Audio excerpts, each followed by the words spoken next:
Tonight, ladies and gentlemen, we begin the origin, the history, the dogma, and the identity of the ancient mystery religions which are now known as the mystery schools, the Order of the Quest, Freemasonry, the Ancient Order of the Rose and Cross, the Knights Templar, the Sovereign and Military Order of the Knights of Malta, the Order of St. John of Jerusalem, the Priory de Sion, the Thule Society, or sometimes known as the Thule Society, the Order, the Skull and Bones, the Russell Trust, the Jason Society, the Scroll and Key, the Illuminati, and I could go on and on and on and on. But the most important thing to realize is that they all have been collectively known throughout the ages as the mystery schools, the Illuminati, which literally means illumined ones, international socialism, communism. They are all one and the same, as you will come to know. And you will understand perfectly how they've been able to infiltrate all of our society.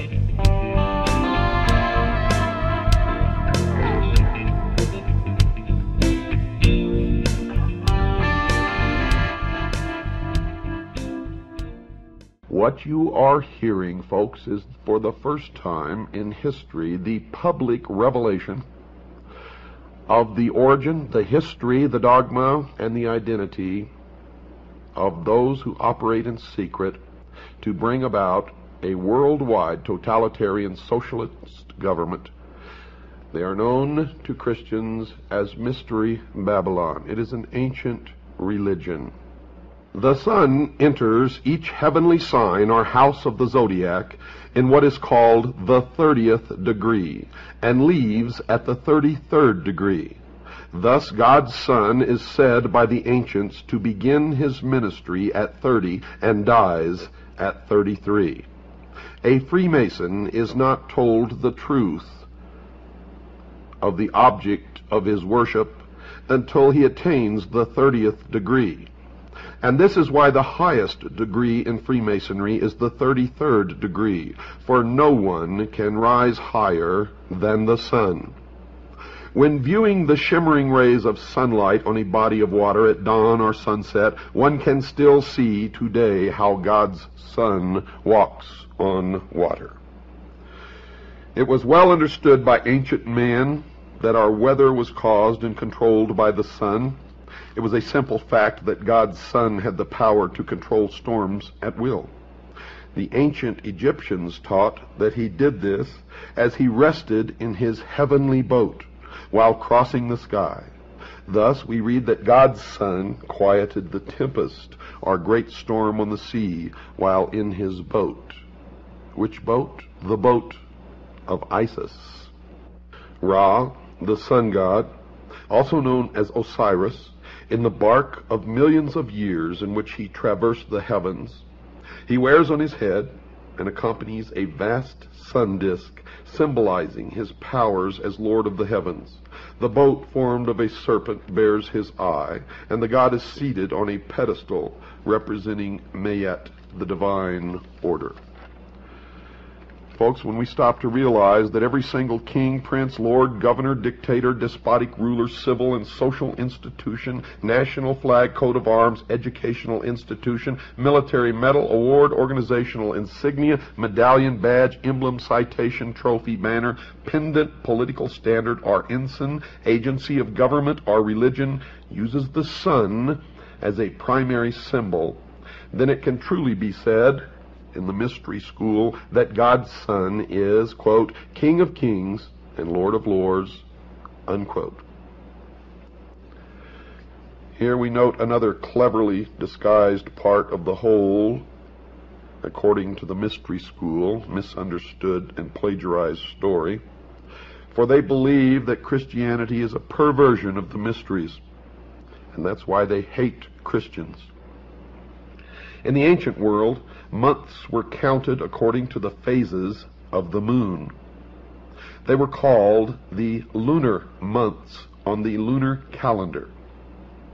Now, since Scorpio, the scorpion, is the astrological sign starting in late October, the first month of autumn, it follows that October, the scorpion, with his deadly backbiting tail, betrays the sun in autumn, leading directly to his death in winter, and is known as Judas.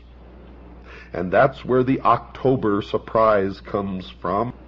And the 30 pieces of silver were, as the North American Indians would say, 30 moons of silver needed for the month to betray the sun and cause his unhappy death. In relation to this, another interesting point, factually speaking, when a person is bitten by a deadly scorpion, the wound appears to be, or looks like, 2 human lips. The ancients called this the kiss of death. This is why we read that Judas, or October, gives God's Son the kiss, leading to his death in winter. And that is the original October surprise. There was an October surprise in France on Friday, October the 13th, in the year 1307. Look it up, but in case you don't, I will cover it extensively later. The next point to be made requires first a little background. Christians have always referred to God as the Father. But viewing God as a father didn't start here. It goes back far into the ancient world. The reason is, according to the mystery religion, our planet was always viewed as our Mother Earth, our Mother Nature, and that's where all this Mother Earth and Earth Goddess comes from in the New Age movement. And since rain, the life-bringing fluid, or the semen, falling from heaven, impregnated and brought life to Mother Earth, it was therefore believed that our Father was in heaven. All this life-bringing intercourse between God the Father and Mother Earth would be after a proper marriage ceremony at a spring wedding. In the area today called Israel, anciently called, quote, the land of Canaan, unquote, the sexual fertility rites of spring were celebrated each year in what was called, quote, the marriage feast of Canaan, unquote. And so the New Testament story was, Mother Earth asked God's Son to draw water from the sea for the grapes to make fine wine for the wedding feast. And this marriage feast story is over 5,000 years old, 3,000 years before the New Testament story. And the mystery schools believe it is just one more case of pious plagiarism. Now it is at this point we need to go back to the ancient Egyptians to further understand this story. Though all of the essential pieces of the Christian story were long in existence before Egypt, the only thing different, folks, is the names were changed to protect the innocent. It was with the coming of the pharaohs that the story was finally codified and became religious dogma. Though the story varied in some details from place to place in Egypt, the essence was always the same. God's Son, spelled S-U-N, our risen Savior, was the light of the world, who gave his life for us. Now remember, this is according to the belief of the mystery religion of Babylon. From the Egyptian records, we learned that the newborn son, Horus, was given the title the Logos, which means the Word. Egyptians further said the Word was made flesh and dwelt among us, and since we enjoy only one Son in heaven, he was said to be the only begotten of the Father. The Word was lost. And that story is told in the Osirian cycle of Isis, Osiris, and the child Horus. And you will learn that the symbol of the word today is the obelisk, the monolith, the stone. It is also called the lost word of Freemasonry. And I will explain the meaning of all of those things later.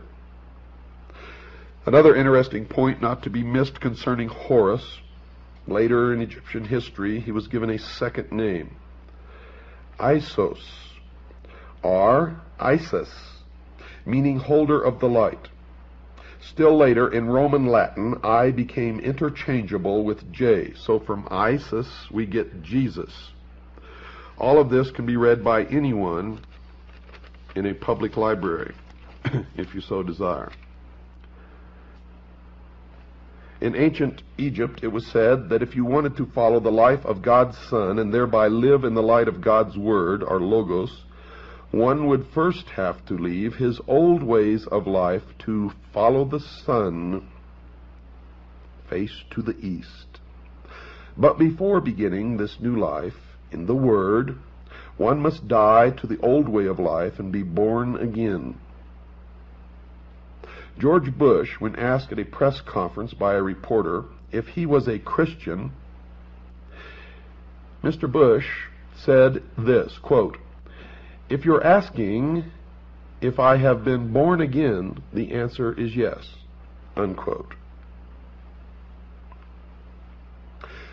Your first birth was out of the water your mother formed you in. Because her water broke and your new life began, rebirth is symbolized by coming out of total immersion in water, or baptism, or being born again. These points here mentioned are just some of hundreds, if not thousands, of direct connections that can be made between the Judaic-Christian Bible story and the far more ancient original story.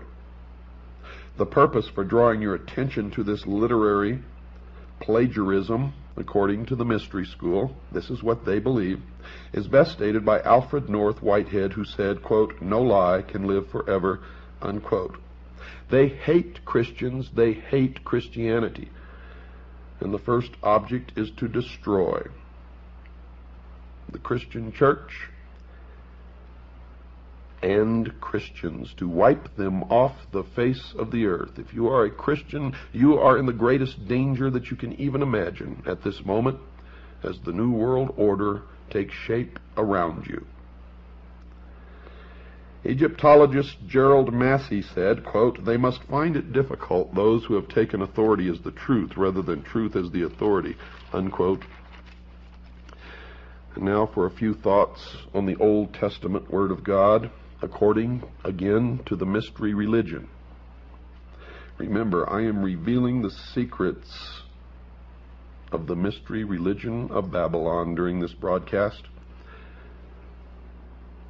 At Malachi 4:2, the God of heaven is described as the Son of righteousness with healing in his wings, and it is spelled S-U-N.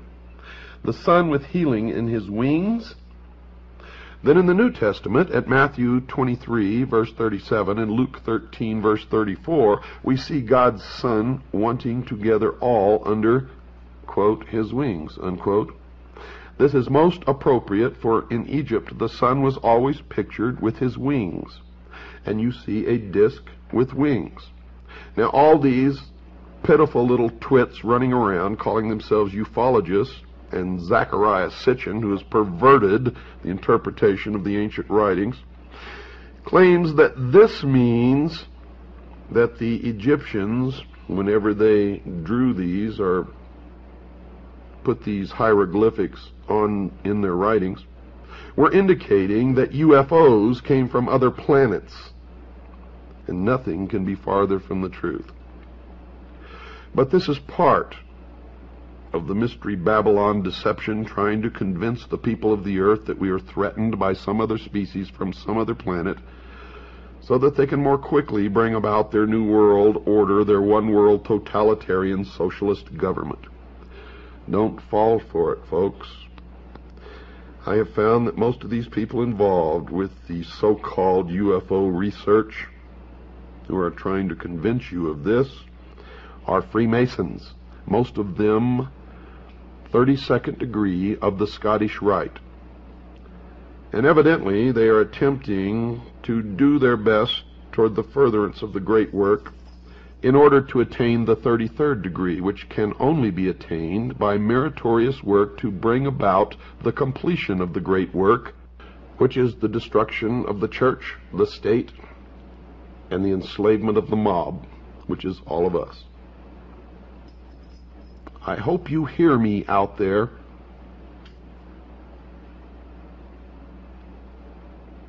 In the most ancient Egyptian understanding of things, mankind was called the sheep of God. And the great orb of day, God's sun, was the overseer, or, in the exact words from the ancient Egyptian manuscript, the good shepherd. And we are his flock. All ancient kings thought of their people as sheep to be pastured, with themselves as the shepherd. Sheep are ideal followers, you see, for they do not think for themselves, but will blindly follow anyone without question, and that's why I call most people sheeple. It's truly admirable behavior for animals, but it is very, very unwise for humans. Sheep were born to be fleeced, and have the wool pulled over their eyes, and are eventually always led to the slaughter. Lastly, they end up as a tasty meal eaten by their masters, and their skin, or their hide, or their wool is worn as an apron around a Freemason's waist. How about that? Keep all of the foregoing in mind, folks. We read again from the Old Testament book of Psalms. At Psalms chapter 23, verse 4, we read that old, dog-eared, tired, exhausted, and equally misunderstood chestnut, according to the mystery schools, used by every man of the cloth to put the sheep to sleep. We quote it here. Quote, "Yea, though I walk through the valley of the shadow of death, I will fear no evil, for thou art with me. Thy rod and thy staff, they comfort me." Unquote. Thy rod and thy staff? Here in the book of Psalms, the Old Testament God is pictured with his rod and staff. The rod here mentioned is the king's rod of discipline, and the staff is the shepherd's staff or crook. Now, for the correct understanding of this old verse, any good library book on the Egyptian religion will tell you that the ancient pharaohs were said to be ruling for God's Son, spelled S-U-N, on earth. He was called King of the Kingdom and the Great Shepherd of his sheep. In the hands of the Pharaoh god, whose arms formed the sign of the cross on his chest, were placed the royal symbols of heavenly power: the rod, which was a flail, and the staff. The rod was used to beat those who were disobedient, and the staff with the crook was used to herd the sheep. Incidentally, Jesus is pictured not only with his shepherd's staff, but at Revelations 12, verse 5, and Revelation 19, verse 15, is also said to rule with a rod of iron. And I have pictures here of all of this. You can't see it, but you can go to the library and find this stuff. Our research has been thorough, and we have managed to place members of Kaji within the Masonic lodges, and we have verified everything that we are telling you here now. We have infiltrated the lodge. In Jeremiah chapter 18, verse 2 through 6, in Isaiah chapter 64, verse 8, we see the God of the Old Testament portrayed in a different way. Here, he is said to be the great potter who fashions man on a potter's wheel. Almighty God, the great potter? In Jeremiah chapter 18, let me read to you what it says. "The word which came to Jeremiah from the Lord, saying, Arise, and go down to the potter's house, and there I will cause thee to hear my words. Then I went down to the potter's house, and behold, he wrought a work on the wheels. And the vessel that he made of clay was marred in the hand of the potter. So he made it again, another vessel, as seemed good to the potter to make it. Then the word of the Lord came to me, saying, O house of Israel, cannot I do with you as this potter? Saith the Lord, Behold, as the clay is in the potter's hand, so are ye in mine hand, O house of Israel. In Isaiah chapter 64, But now, O Lord, thou art our Father, we are the clay, and thou our potter, and we are all the work of thy hand. The potter story was Egyptian. 1,000 years before it was written by the writers of the Bible. And I have a picture here taken from Egyptian hieroglyphics, and you can find this in a book called The African Belief in God. It shows the hieroglyphics taken right off of the Egyptian temples, and it shows the god Nemu fashioning the body of one of the Ptolemies on his potter's wheel. And here's another picture, the god Nemu fashioning a man upon a potter's table, and behind him stands Thoth, marking his span of life on a staff.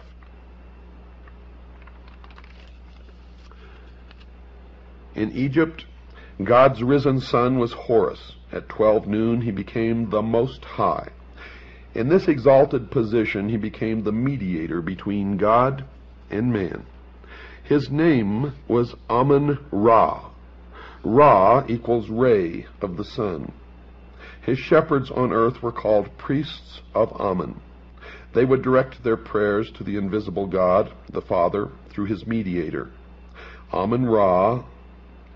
And God's Son was the great Amun, with his rays. In the New Testament, he, the Son, is still called, at 2 Corinthians chapter 1, verse 20, and Revelations chapter 1, verse 7, and Revelations chapter 3, verse 14, the Amun. At the end of prayers in the temples of Egypt, they would say, Amen. How does that grab you? Now look at the word Israel. Isis, R-A, Ra, El, God. It is the androgynous God, and it's been in front of your eyes all the time. All the time, folks. Anyone who goes to any library and does the research that we have done can reveal that the religion of Mystery Babylon is exactly as I have stated it last Friday night and during this broadcast, and will continue to state it, because there is a lot more, folks. We have, in fact, not even yet begun.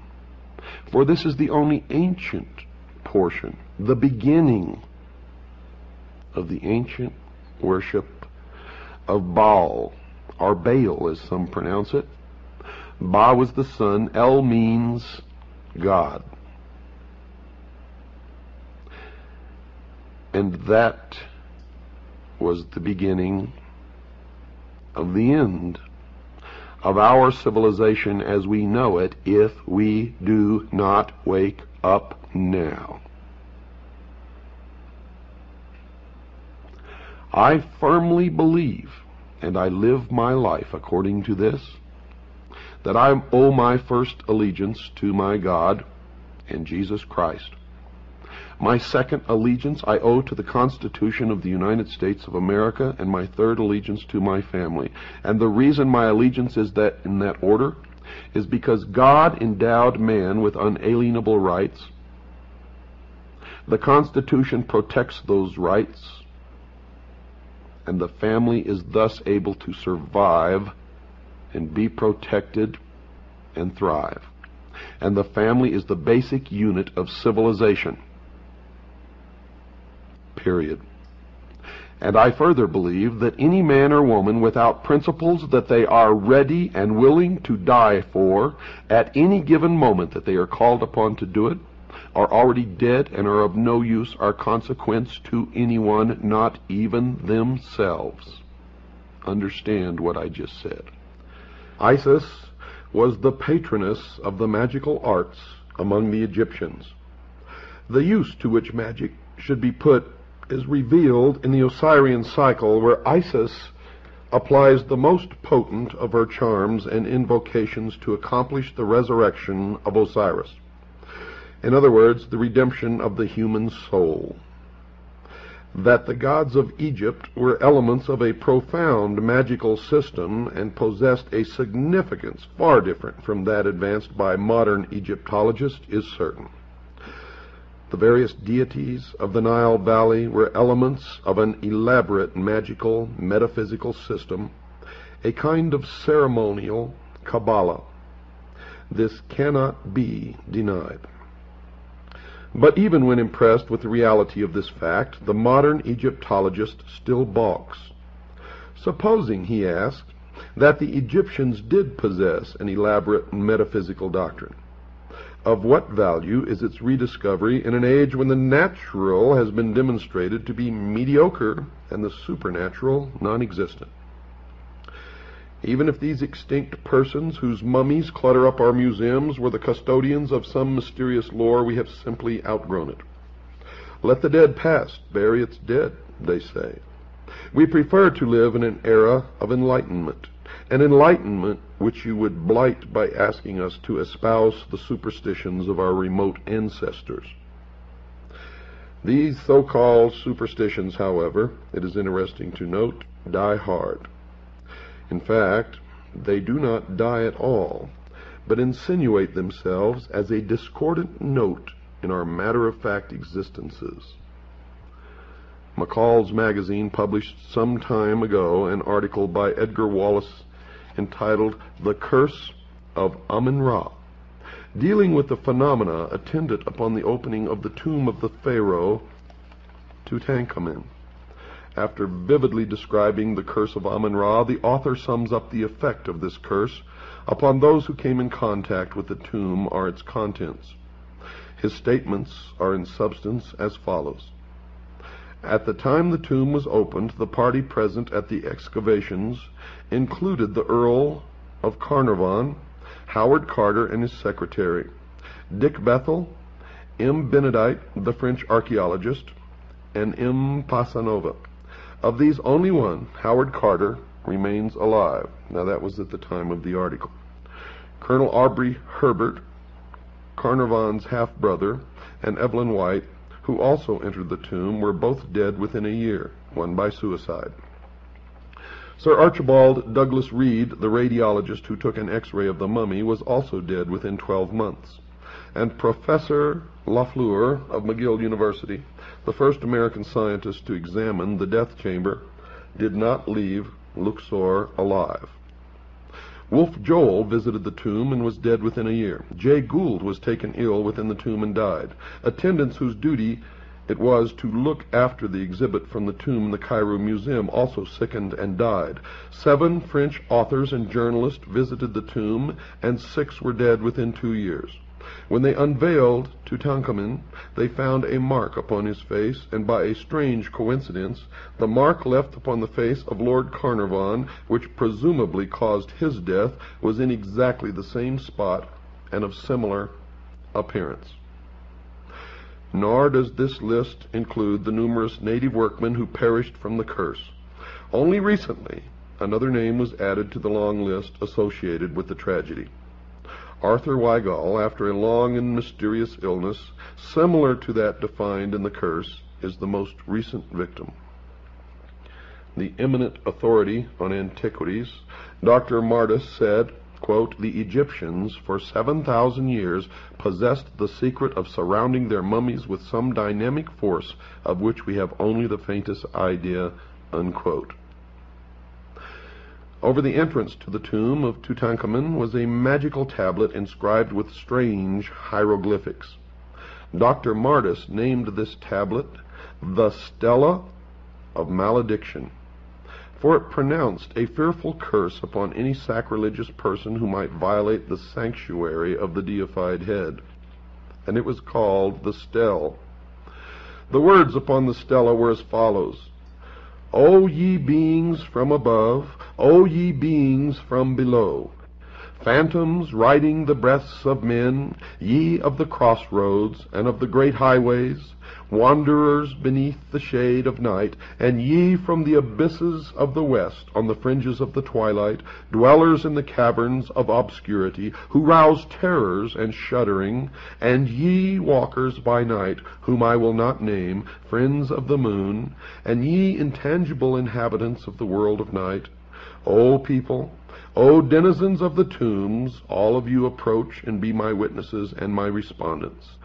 Let the hand raised against my form be withered. Let them be destroyed who attack my name, my foundation, my effigies, the images like unto me." Unquote. Can modern Egyptologists and scientists in all branches and departments view lightly the culture of the Egyptians if their researches into the forces of nature gave them such strange power and enabled them to master natural laws of which modern learning has no knowledge or conception? Did you know that Lars Hansen was reared in the Stele group? Did you know that a very famous talk show host who covers for the Masons all the time was a member? Also was heavily involved with the Communist Party? Did you know these things? Do you ever bother to check, you who listen to these people and believe them blindly? You, the sheeple of the world? Circumstances so extraordinary as the curse of King Tutankhamun simply overtax the theory of mere coincidence, folks.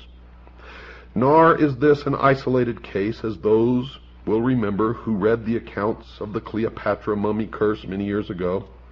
It will also be noted that in this age of moral certitudes, the story of the Tutankhamun curse had no sooner been broadcast than several of our large museums were deluged by gifts of Egyptian antiquities from private individuals who no longer desired to own them. And these persons, most of them well educated, as modern education goes, were not superstitious. They were just careful. The following article appeared in an English newspaper in 1923. Quote, "The death of Lord Carnarvon has been followed by a panic among collectors of Egyptian antiquities. All over the country, people are sending their treasures to the British Museum, anxious to get rid of them because of the superstition that Lord Carnarvon was killed by the Ka, or double of the soul of Tutankhamun. These fears are, it is hardly necessary to state, absolutely groundless." Unquote. It's also hardly necessary, folks, to add that the journalist fails to give his authority for the last sentence. The newspaper article continues. Quote, "An avalanche of parcels containing mummies, shriveled hands and feet, porcelain and wooden statuettes, and other relics from the ancient tombs descended this week on the British Museum. Fear inspires these gifts, brought by every post. The belief that a dead king's curse is potent for evil after thousands of years won thousands of adherents on the day when Lord Carnarvon became ill. Few of the parcels received at the museum bear the sender's name. The owners, in their eagerness to wash their hands of the accursed things, have tried to keep their identity secret. The British Museum is a godsend to the superstitious. It offers a means of shifting the liability to expert shoulders. The museum authorities are used to such liabilities, having harbored the coffin lid of the powerful priestess of Amun-Ra for years. But they are not at all grateful for the present flood of gifts. The museum weathered a similar storm some years ago, when the story of the curse of the priestess of Amun-Ra became public. Sufficient scare gifts were received to fill a large showcase. A long chain of fatalities has been attributed to the curse of the priestess. Men who have made fun of the superstitious have died within the year. Another story is that a photographer took pictures of the priestess and placed the plates in his safe. When he went to look at them some weeks later, the glass had become a thin brown powder." Unquote. Now let us consider the rational explanations, so-called adduced by science in disposing of the superstition of the king's curse. Dr. Frederick H. Cowles, FRGS, famous British scientist, declared in an interview years ago that Lord Carnarvon and a number of workmen engaged in excavation met their deaths as the result of a poisonous and almost invisible dust placed there purposely by the wily priests to bring destruction upon the violators of the dead. Quote, "This poisonous dust," unquote, says Dr. Coles, quote, "analysis of which has baffled scientists, was scattered about the tomb. Lord Carnarvon was not the only one to note its fatal property, as a number of workmen engaged in the excavation were likewise stricken. Most of these died a lingering death, but others, greatly impaired in health, have recovered," unquote. There is nothing in the learned doctor's explanation, however, to account for the fact that Howard Carter did not chance to breathe any of the noxious vapors, although he was more steadily engaged in the work of excavation than even Lord Carnarvon. It's also questioned how much science actually knows about this mysterious dust which defies analysis, for if it cannot be analyzed, how can it be either identified with certainty or even proved poisonous? The term poisonous dust is evidently the charitable term that covers a multitude of scientific shortcomings. Several years later, there was another revelation that they were stricken with some virus that inhabits ancient tombs. And who knows what the real story is? Though sorcery has been accorded no official recognition by modern science, there is nevertheless a certain quasi-official acceptance of the reality of occult phenomena throughout the civilized world. In a newspaper interview, Sir Arthur Conan Doyle illustrates the widespread recognition of the idea that the Egyptians knew how to surround their dead with mysterious guardian agencies which throughout the centuries visited their vengeance upon grave robbers, scientific or otherwise. In discussing with the correspondent of the Daily Express the death of a certain Mr. Fletcher, who had felt the wrath of Egypt's dead, Conan Doyle declared that the tragedy was caused by Egyptian elementals guarding a female mummy because another student of Egyptology, a Mr. Robinson, had begun an investigation of the stories of the mummy's malevolence. Quote, "I warned Mr. Robinson," he says, "against concerning himself with the mummy at the British Museum. He persisted, and his death followed," unquote. You may wonder where all this is going. But it becomes clear when you understand that the Egyptians inherited the religion of Babylon. So are we to presume that this single phase of ceremonial magic constituted the entire repertoire of the Egyptian thaumaturgists? You see, if they could manifest such surprising power, is it not probable that they possessed a knowledge of other natural hidden forces, forces as yet unknown to the modern public world, which is possibly of inestimable value, which may still be contained within what is called the secrets of the ages, which is guarded by the modern mystery school, which is still the ancient mystery school brought forward through the ages? We are assured in the authorized version, and note I say authorized version of Holy Writ, that the magicians of Egypt changed their staves or rods into serpents in the presence of Pharaoh. The modern scientist does not live who can duplicate that phenomena, yet if he happens to be a good Christian, he is in somewhat of a dilemma. We can pass over all the desperate efforts to disprove the magical powers of the Egyptians as arising not from a mature knowledge, but from a desperate prejudice. You see, magic is too ancient and too universal to be explained away by mirrors, wires, and hinges. In Egypt, we are dealing unquestionably with true manifestations of occult power. The learned author of Art Magic presents what may be accepted as a reasonable, accurate estimation of the priest-magicians of the old Egyptian mysteries. Quote, "They were highly educated, scientific men. They understood the nature of the lodestone, the virtues of mineral and animal magnetism, which together with the force of psychological impression constituted a large portion of their theurgic practices. They perfectly understood the art of reading the innermost secrets of the soul, of impressing the susceptible imagination by enchantment and fascination, of sending their own spirits forth from the body, which many modern metaphysical teachers claim that they can do, as clairvoyants under the action of powerful will. In fact, they were masters of the art now known as mesmerism, clairvoyance, electrobiology, etc. They also realized the virtues of magnets, gums, herbs, drugs, and fumigations, and employed music to admirable effect. And no one since has been able to perfect or even come close to their art of embalming the dead." The highly gifted Egyptologist Lenormant acknowledges Egyptian magic as an essential part of their religious philosophy. James Bonwick, FRGS, thus summarizes the powers possessed by Egyptian adepts. Quote, "Egyptian mystics could levitate, walk the air, handle fire, live underwater, sustain great pressure, harmlessly suffer mutilation, read the past, foretell the future, make themselves invisible, and cure disease." Unquote. Now, I have no idea whether to believe that or not, but that is what this expert says.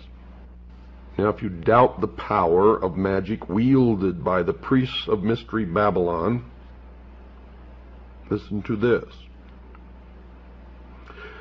For we can compare James Bonwick's account with some other news from Tibet, another land long famous for magic.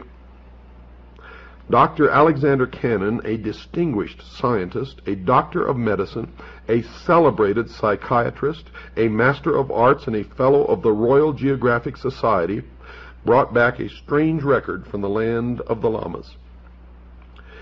He claimed he saw a tree withered by a pointed finger, a dead man raised to life, the Grand Lama surrounded by a blue aura 3 inches thick, and a human being lifted into the air by pure mental effort.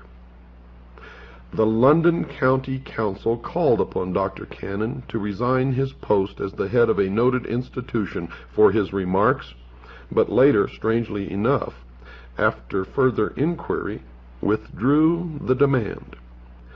It would seem, folks, that the age of miracles, or at least magic, is not dead. You know, Plato, and I wrote this in my book, was an initiate of Mystery Babylon, and was actually initiated in the Great Pyramid in Egypt, where he lay in the sarcophagus for 3 days and 3 nights. He entered as a mortal man, and according to his writings, emerged as a god, given or imparted knowledge which he was to guard and keep. Remember, they called themselves the guardians of the secrets of the ages. From the writings of Proclus and Iamblichus, we can gain a considerable insight into the principles of Egyptian magic. To the old philosophers, even Pythagoras and Plato, magic was no mystery. According to Proclus, the initiated priests so fully understood the mutual sympathy between the visible and invisible worlds that they were able to change the course of action and focus divine virtues upon inferior natures. And according to Plato, the highest form of magic consisted in the divine worship of the gods, plural. And according to Iamblichus, the priests, through sacerdotal theurgy, were able to ascend from a material state of unconsciousness to a realization of the universal essence, thus coming to an understanding of universal purpose, by which the performance of high feats of magic became possible. Thousands of years later, Aleister Crowley claimed the same thing. Now this is significant. It's proper at this point to establish a clear line of demarcation between magic and sorcery. You see, the term magic was not associated with occult jugglery by the Egyptians, but arose from a profound understanding of natural law. Magic, said General Albert Pike, and you will be hearing an awful lot of General Albert Pike during this series of shows. Magic, says General Albert Pike, is the exact and absolute science of nature and its laws.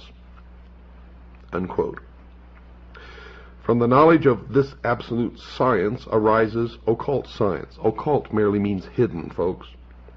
From experience in occult science, in turn, arises the theurgic art. For as surely as man has adapted his physical universe to his purposes, so surely the adept of the mystery school adapts the metaphysical universe to his purposes. To acknowledge that the Egyptians possessed the power of adapting mystical forces to physical ends is to bestow upon them proficiency in the most perfect and difficult of the arts, according to the mystery religion of Babylon. Yet to deny this ability on the part of the Egyptian priests is to deny the evident, and we must resign ourselves to the undeniable fact that they possessed a form of learning which has not been conferred upon this present race, at least publicly. Men like Aleister Crowley have proven that it has been passed down through the ages and is kept and practiced secretly by those who call themselves the guardians of the secrets of the ages. The fable of Isis and Osiris, as it has descended to us in the account given by Plutarch, has not been greatly amplified by any modern research. The Egyptian fragments, which have been translated in recent years, offer no complete account of the birth, life, death, and resurrection of Osiris, nor has any new key been found to unlock this great drama, which may well be termed the Passion Play of Egypt. It is not our intention to perpetuate Plutarch's account merely for its outward appearance, but rather from the same motive that inspired Synesius, Platonic philosopher and Christian bishop, to compile his account of the same fabulous history. Synesius, in his treatise on Providence, and you hear that word a lot in the secret societies and especially in Freemasonry, thus introduces the Osirian myth. Quote, "This fable is Egyptian. The Egyptians transcend in wisdom. Perhaps, therefore, this also being a fable, obscurely signifies something more than a fable, because it is Egyptian. If, however, it is not a fable, but a sacred discourse, it will deserve in a still greater degree to be told and committed to writing." Unquote. In presenting a summary of Plutarch's account, I am omitting nothing which could in any way be regarded as relevant. I am taking the liberty, however, of somewhat expanding the fable by incorporating therein some small fragments derived from other Greek writers, and occasionally a few words bearing upon the account from fragments of Egyptian religious literature. The story, then, is in substance as follows. The goddess Nut, whom Plutarch identifies with Rhea, was the daughter of Shu and Tefnut. She is the wife of Seb, also known as Saturn, and the mother of Ra, or Helios, also known as the sun. Now, if we're to trust Plutarch, she afterwards becomes the wife of Ra, or the sun. Nut is unfaithful to Ra, who, discovering that she is with child by Seb, pronounces a curse upon her that she should not be delivered of her progeny in any month or year. Thoth, which is Hermes or Mercury, who is also in love with Nut, comes to her assistance with a stratagem. He plays at tables with the moon goddess, Selene, and wins from her the 70th part of each of her illuminations. And joining these parts together, he forms of them 5 days, which he adds to the calendar. Previous to that time, the Egyptian year consisted of 360 days, the exact number of degrees in a circle. Now, these 5 days being not part of any month or year, Ra was outwitted. You see, because upon these days Nut brought forth her 5 children at different times in different places. Upon the first of these days she brought forth Osiris, and the place of his birth, according to Diodorus, was Mount Nisa in Arabia, the Happy. Mount Nisa is now Mount Sinai, folks. At the moment of the birth of Osiris, a voice sounded throughout the world saying, quote, "The Lord of all the earth is born," unquote. On the second day, Nut gave birth to Eroris, the elder Horus. On the third day, Typhon or Set. On the fourth day, Isis, and on the fifth and last day, Nephthys. The Egyptians, therefore, regard the 5 days, which they term the epact or superadded, as the birthdays of the gods, especially venerating the fourth of them, upon which the benevolent goddess Isis came into being. Plutarch further on announces that the 5 children of Nut were not all of the same father, thus contradicting his earlier statement. For he says that Osiris and the elder Horus were the children of Ra, that Isis was the daughter of Thoth, and only Typhon and Nephthys were actually the offspring of Seb. There is another and even more recondite legend regarding the elder Horus, which denies him the fathership of Ra, declaring him to be the offspring of Osiris and Isis, while they were still in the womb of Nut. Now, these accounts we shall consider later. Osiris was given to Pamela to be educated, and having come to the years of majority, became the king of Egypt. In this high capacity, Osiris applied himself to the civilizing of his nation, turning the Egyptians from their previously indigent and barbarous course of life to a happy and community existence.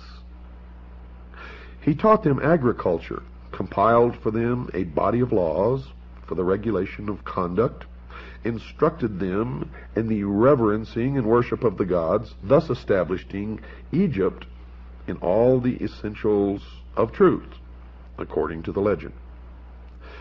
Now, having brought his own nation to prosperity and enlightenment, Osiris traveled over the rest of the world, converting peoples to his disciplines, not by force, but the persuasion of reason. Osiris was accompanied on this journey by a procession of nymphs and other superphysical beings who filled the air with music and song. In the meantime, Typhon, brother or half-brother of Osiris, had ambition to usurp the throne, but the vigilant Isis, sister wife of Osiris, was too watchful. Typhon, however, having persuaded 72 other persons to join him in his conspiracy, with the aid of a certain queen in Ethiopia named Aso, perfected a plot against Osiris. He fashioned a chest exactly to the measurement of the body of Osiris, which chest he caused to be brought into the banquet hall, where the princes of Egypt were feasting their king's return. Typhon, simulating jest, promised this elaborately ornamented box to the one whose body, upon trial, most nearly fitted it. Now each of the princes in turn lay down in the box, but each was too short or too tall, until last of all Osiris himself lay down in it. Immediately the 72 conspirators rushed to the box, clamped the cover upon it, fastened it with nails, and poured melted lead over all the cracks and crevices. After this, they carried the chest to the bank of the Nile and cast it into the river where it joins the sea. Now this evil deed was executed upon the 17th day of the Egyptian month of Athir, when the sun was in Scorpio. According to some, it was in the 28th year of the reign of Osiris, and to others in the 28th year of his life. Now try to remember these numbers. If you can't, jot them down, but these numbers will crop up again and again and again.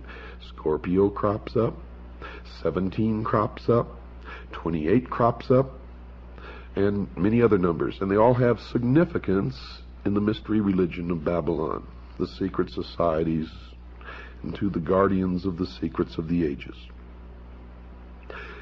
As soon as Isis received word of this crime, she cut off one of the locks of her hair and put on the mourning apparel of widowhood, for which reason the spot where she did this was afterwards called Coptos. That's Coptos, or the city of mourning. After donning the widow's weeds, Isis set forth in search of her husband's body and wandered about all Europe, wandered about all Egypt, asking all with whom she came in contact. You see, I may be back here in the United States, but a lot of my thoughts, folks, are still in Europe. Finally, some children who had been at play told Isis that they had seen the accomplices of Typhon carrying the chest to the Nile. For that reason, Egyptians regard the words of children as oracular and pay great attention to them.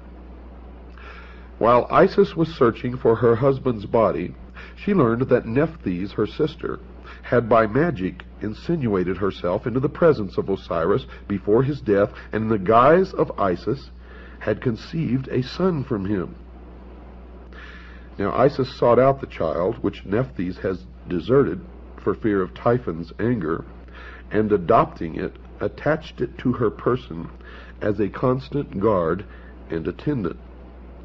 This was Anubis, the dog-headed god, who appears in the Book of the Dead and in many of the Egyptian hieroglyphics. After some time, Isis learned that the chest had been carried by the sea to the coast of Byblos. Now, Byblos is also the name for book or Bible, where it had lodged in the branches of a bush of tamarisk, which had grown up miraculously about the sacred receptacle and concealed it within its trunk. Now remember this tamarisk, and remember that it is a tree. The king of Byblos, amazed at the miracle, caused the tree to be cut down, and from the trunk containing the box, he made a pillar to support the roof of his palace. Now by magic, Isis discovered this, and traveling immediately to Byblos, attached herself to the suite of the queen as a nurse to her children. At night, when all the palace was asleep, Isis transformed herself into a swallow and fluttered around the column, bemoaning her fate in strange, sad notes. In due time, Isis revealed her divine nature and asked that the pillar be cut down. Taking therefrom the chest, she departed with it into a desert place, where she performed certain magical rites by which the body of Osiris was temporarily animated. And by this animation she received from Osiris a son who is called the younger Horus, the child who was conceived of the dead. Now there is some confusion in the account at this point. Plutarch says that Isis left the body of Osiris temporarily to visit her son Horus, just mentioned, but the context of the fable would rather call for her departure to a secluded place where the child could be born without the knowledge of Typhon, who certainly would have destroyed him. Isis hid the chest in a remote and unfrequented place, but Typhon, hunting one night by the light of the moon, chanced upon it. Knowing its contents, and realizing Isis to be proficient in magic, he resolved to thwart her purposes, and tearing the body into 14 parts, he scattered them over Egypt. Now remember, 14 parts. Folks, don't forget that. From the inscriptions on the Metternich stele, it seems that Set must have imprisoned Isis and her son Horus. The goddess is made to say, quote, "I am Isis, and I came forth from the house wherein my brother Set had placed me," unquote. Thoth, the prince of law, again came to her assistance and aided Isis to escape from the house. Was it really a prison? Or was it really the house of Set? Thoth, also at this time, prophesied that Horus would sit upon the throne of his father and rule the double empire of Egypt. Upon the advice of Thoth, Isis hides the child in a papyrus swamp, thus saving him from the wrath of Set. Isis returning, having left her son at Butos and fashioning a magical boat out of papyrus, traversed the whole of the empire. As she met with the scattered parts of her husband, she buried each one separately. First, however, encasing it in a magical mummy composed of wax, incense, and grain seed. She finally recovered all of the parts of Osiris except the phallus, or the penis, which had been thrown into the river and devoured by 3 fishes. This organ Isis reproduced in gold. Remember this also. Remember the 3 fishes, for they represent ignorance, superstition, and fear. They also represent the church, the state, and the mob. And remember that Isis reproduced this organ, in gold, and having performed all of the ceremonies necessary to ensure the life of Osiris in the underworld, she returned to her son Horus, and by the theurgic arts, of which she was mistress, saved him from death, from the stings of scorpions. Horus, having grown to man's estate, and having received from his mother the tradition of his father's murder, longed to avenge the evil deed. Osiris appeared to his son in a vision, instructing him in the means by which he could overcome the hosts of Typhon. Now we are led to infer that Horus gathered about him an army which, meeting the hosts of Typhon, battled with them for many days, achieving victory. Typhon, according to the legend, was taken prisoner and turned over to the custody of Isis. Now Isis, being his sister, could not bring herself to put him to death, but set him at liberty, which so incensed Horus that he laid hands upon his mother and removed from her head the insignia of royalty. Thereupon Thoth gave her a new helmet, made in the shape of an ox's head. Typhon next accused Horus of illegitimacy, but Thoth proves his royal descent. Typhon again goes into battle against Horus. In fact, 2 battles are mentioned, in both of which Typhon is worsted. And Horus regains the kingdom of his father and is regarded, to at least a certain degree, as the actual reincarnation of Osiris. So here you've had a death and a resurrection. After its resurrection in the underworld, the shade of Osiris visits Isis, and in consequence thereof, she gives birth to another son, as it were, by a Holy Ghost, for she knew no living man. This child is called Harpocrates, and Plutarch says of him that he, quote, came into the world before his time and lame in his lower limbs, unquote. Harpocrates is usually depicted as a nude figure, his head adorned with a single curling lock of hair on the right side, this being with the Egyptians a symbol of youth or adolescence. He is sometimes depicted with an elaborate plumed headdress or wearing the double crown of the northern and southern empires. His finger is placed to his lips, which Plutarch interprets as a gesture symbolic of his childish and helpless state. The Greeks and Romans, however, considered this gesture to be a symbol for silence or secrecy, and from this has arisen the custom of placing the finger to the lips as a motion for quietness and secrecy, and we do it today.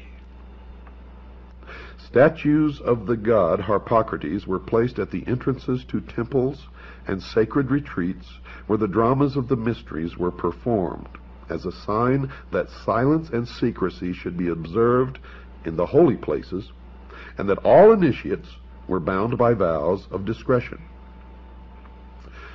Harpocrates is also sometimes shown standing, and at other times he is depicted seated on the blossom of a lotus,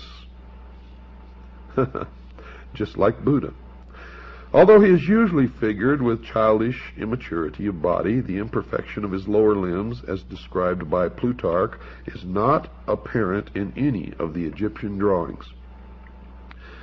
It therefore seems that the statements concerning this deformity should be more carefully examined. Samuel Squire, whose translation of Plutarch's Isis and Osiris, made in 1744, is still the most often quoted by Egyptologists. Well, he states definitely, quote, lame in his lower limbs. G.R.S. Mead translated the same essay much later and gives a slightly different rendering of Plutarch's words. Mr. Mead says, quote, weak in his limbs from below upwards, unquote. This difference in wording, though slight, may have an unexpected significance. You see, there's some general information contained in Synesius's treatise on Providence that should be included in this Osirian epic. Synesius is of the opinion that Osiris should be regarded as an historical king, whose father, transcending in wisdom, instructed his benevolent son in all the secrets of the divine science of government. Synesius is moved to this conclusion by a desire to keep all speculation within the sphere of the reasonable. The Platonist bishop seems to have derived much of his account from origins foreign to Plutarch's treatise, or possibly he interpreted differently the restrictions imposed by his vows. Synesius, a prudent and conscientious author, wary of myths and fables, and exhibiting a truly Platonic conservativeness in his handling of subject matter, yet Synesius was beyond question a deeply religious philosopher and an initiate of pagan mysteries prior to his conversion to the Christian faith, and therefore may have hidden the true meaning of the fable. Thomas Taylor is of the mind that the treatise on Providence was written while Synesius was still a votary of pagan mysteries. Now, if so, the writing is unbiased and trustworthy and presents a fair picture of the mystical traditions of the Egyptians interpreted in terms of Platonic metaphysics, but only the exoteric would be allowed to be seen by the profane. Synesius inserts into his narrative a considerable description of the various character of Osiris, which he sharply contrasts with the vice-ridden nature of Typhon. He also explains in detail the process of election by which Osiris came to the throne of Egypt. The electional ceremony, as described by Synesius, is evidently itself a fragment from some secret ritual relating to the installation of a hierophant of the mysteries. Next, Osiris receives from his father an elaborate dissertation in the Platonic temper concerning the relative power of good and evil, in which he is fully warned against the machinations of Typhon. Possibly the most important sentence in Synesius's treatise occurs during this dissertation. The father of Osiris is made to say to his son, quote, "You also have been initiated in those mysteries in which there are two pair of eyes, and it is requisite that the pair which are beneath should be closed, when the pair that are above them perceive, and when the pair above are closed, those which are beneath should be opened," unquote. Now, these words unquestionably have an arcane meaning and are incorporated into the narrative that the true significance of the whole Osirian cycle might not be entirely obscured. And I can tell you that the meaning, folks, is that the eyes above are the exoteric meant for the outer world, for the profane, and the eyes below are the esoteric meant for the initiate, the adept, the priest of the mystery schools only. Synesius does not describe the death of Osiris, but merely reports his vanishment and final restoration to the throne. In the latter part of the story, there was also introduced a certain philosopher who was a stranger in Egypt. This philosopher predicts the fall of Typhon and is an eyewitness to the recrowning of Osiris. Synesius says of this philosopher, quote, "He likewise then learned some particulars about Osiris which would shortly happen, and others which would take place at some greater distance of time, vis-a-vis when the boy Horus would choose as his associate in battle a wolf instead of a lion. But who the wolf is a sacred narration, which it is not holy to divulge even in the form of a fable," unquote. Well, the lion, we know, has always been of the tribe of Judah. Such is the amazing tradition of the good king Osiris, the first victim, the first mummy, and the first resurrection. He dies and is born again in three forms. First, as god of the underworld, where he rules the justified dead. Second, as the younger Horus, in whose form he battles for his own honor. And third, as Harpocrates, the silent child. The latter two forms are regarded as incarnations or embodiments of his very self. Yet he exists independent of them as the judge of shades and the lord of the resurrection. Now we know that Osiris was also known as the sun, and Horus was known as the child, or the young Osiris, the young Horus, the baby Horus. So after the sun set in the west, when it rose the next morning, it rose as the young Horus, and as it went across the sky, it became Osiris and then the elder. But in the legends, it's differently at different times Osiris or Horus. Horus the younger, Horus at his peak strength at noon, and Horus the elder. It is also Osiris. So you see that these figures intermingle in the legend, but it all has meaning, and it will all be clear to you at a later time. Now, just because you don't understand some of this and you may be a little lost, don't worry, it will come together. Don't miss one single word of this series of episodes of the Hour of the Time. If you do, I can guarantee you will regret it for the rest of your life. Nearly all writers attempting an interpretation of the Osirian cycle have recourse to Plutarch. It has seemingly never occurred to Egyptologists that this eminent priest of Delphi might have purposely confused or distorted the fable, or, if not that, might certainly have misdirected the attention of the reader from relevant to irrelevant explanations. Two factors must certainly be taken into consideration when reading Plutarch. First, he was an initiated priest of the mysteries. Of this there can be no doubt. For he himself says, quote, "For the mystic symbols are well known to us who belong to the brotherhood," unquote. And in those days it was known as the Brotherhood of the Snake, and those who possessed the knowledge of the secrets of the ages wore the symbol of the snake on their headdress. And in the Egyptian hieroglyphics, you can see the members of the mystery religion of Babylon in the hieroglyphics as they wore the snake on the front of their forehead. It should be evident to everybody that as an initiate, Plutarch would not have unveiled the secret meaning of the Osirian myth, and I found that to be absolutely true.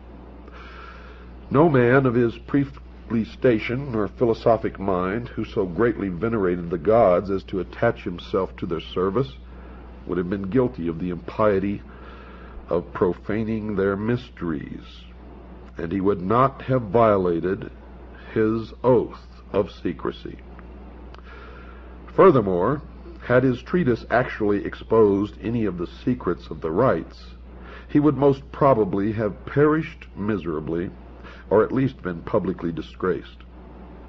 These evils not descending upon him, we must suppose that his book was regarded as harmless, and for our purpose, therefore, at least not directly informative. The second factor which gravitates against the likelihood of Plutarch's interpretations being correct is the condition of Egyptian metaphysics in the 1st century after Christ. If, as Budge maintains, the Egyptians themselves were unaware of the meaning of the word Osiris long prior to the Christian era, into what decay had the old rites fallen even prior to the Ptolemaic period? Now, Pluto based his accounts upon popular traditions. They were most certainly inaccurate, and it is not impossible that even the priests themselves were for the most part ignorant of the origins of their doctrine. It should not be inferred, folks, from the general literature available concerning this Osirian cycle and the mysteries that all of the priests were themselves initiates of a high order. Only a small part of them ever actually received the greater secrets of their order. For the rest, rite and ritual suffered. And it's the same today.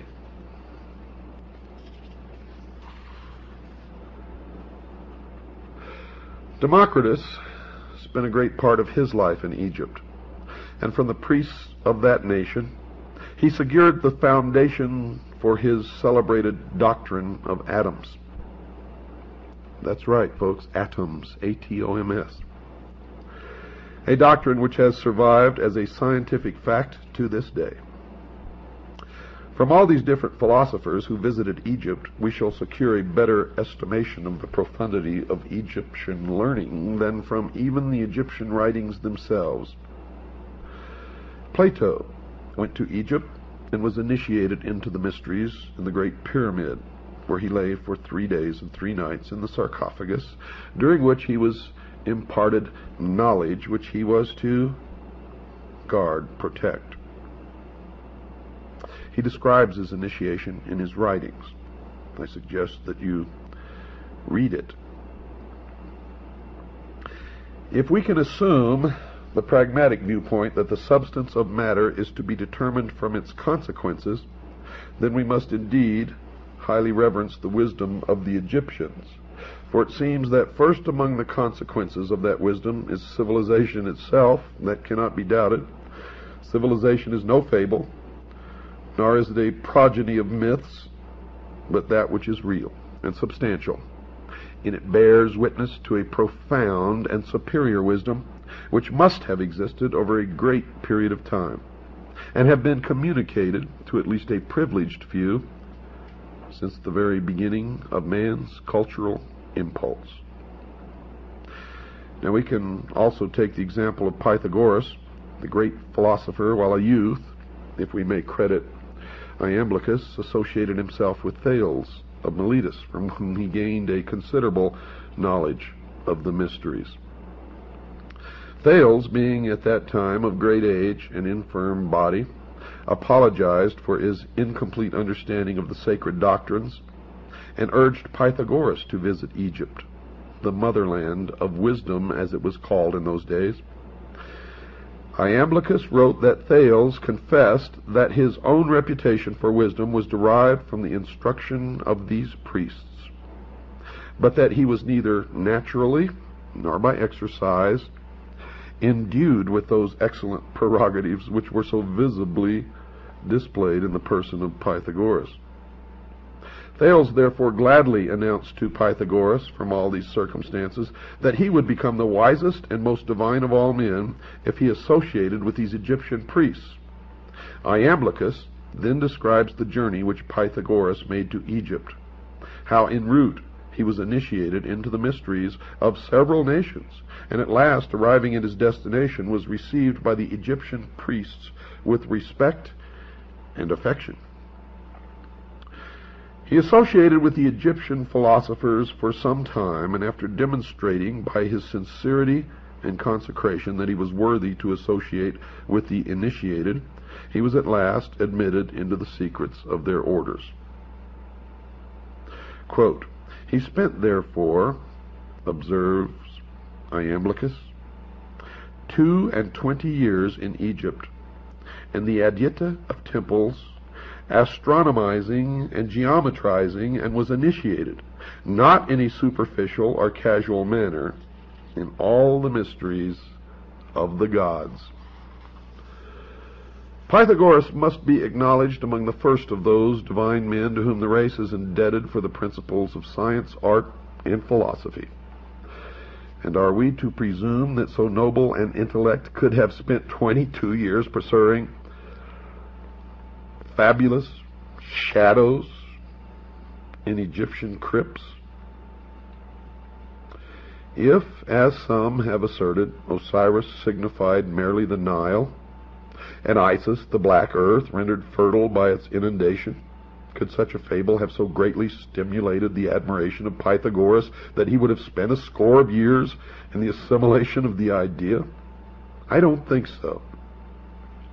Or again, would he have spent this great length of time, the very best years of his life, in memorizing the myth-encrusted history of an ancient king who at some remote period had reigned in Egypt, and whose memory seemed sufficient to inspire a vast civilization for some 6,000 years? By the way, that's the exact number of years in the calendar of the Mystery School and of the Freemasons.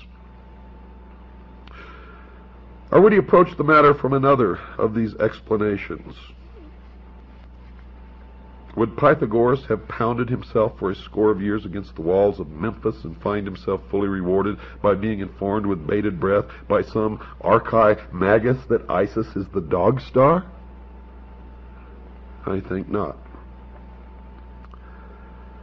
It's not impossible that in the course of its long and illustrious history, folks, Egypt devised many opinions relative to her sacred myths, but no such explanation as involved Egypt alone, her histories, her heroes, or her agricultural problems, could have caused illustrious men from all parts of the world to have visited her in quest of essential wisdom, the central core of which is the myth of Osiris, Isis, and Horus, known as the Osirian cycle.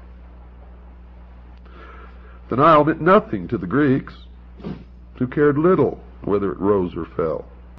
Not Egypt, but the Umbos of Delphi was the center of their universe in Greece, and local fables derived from Egypt's 42 gnomes could never have won for the double empire its illustrious reputation as patron of all learning, human and divine. So we must look deeper. And look deeper we did, folks, and what we found is amazing. For we found that Osiris and Isis and Horus were not ever have meant to be, nor were they ever real people or real gods or spacemen who came from some other world. Not at all. As we have found in our research, and as I have found in my over 20-some-odd years of research into the mystery schools, they are like all the other symbols of the mystery religion. For the public, for the profane, they are the exoteric, and you may make of them what you wish. The adepts, the initiates, the priests, they don't care what interpretation you give the exoteric meaning.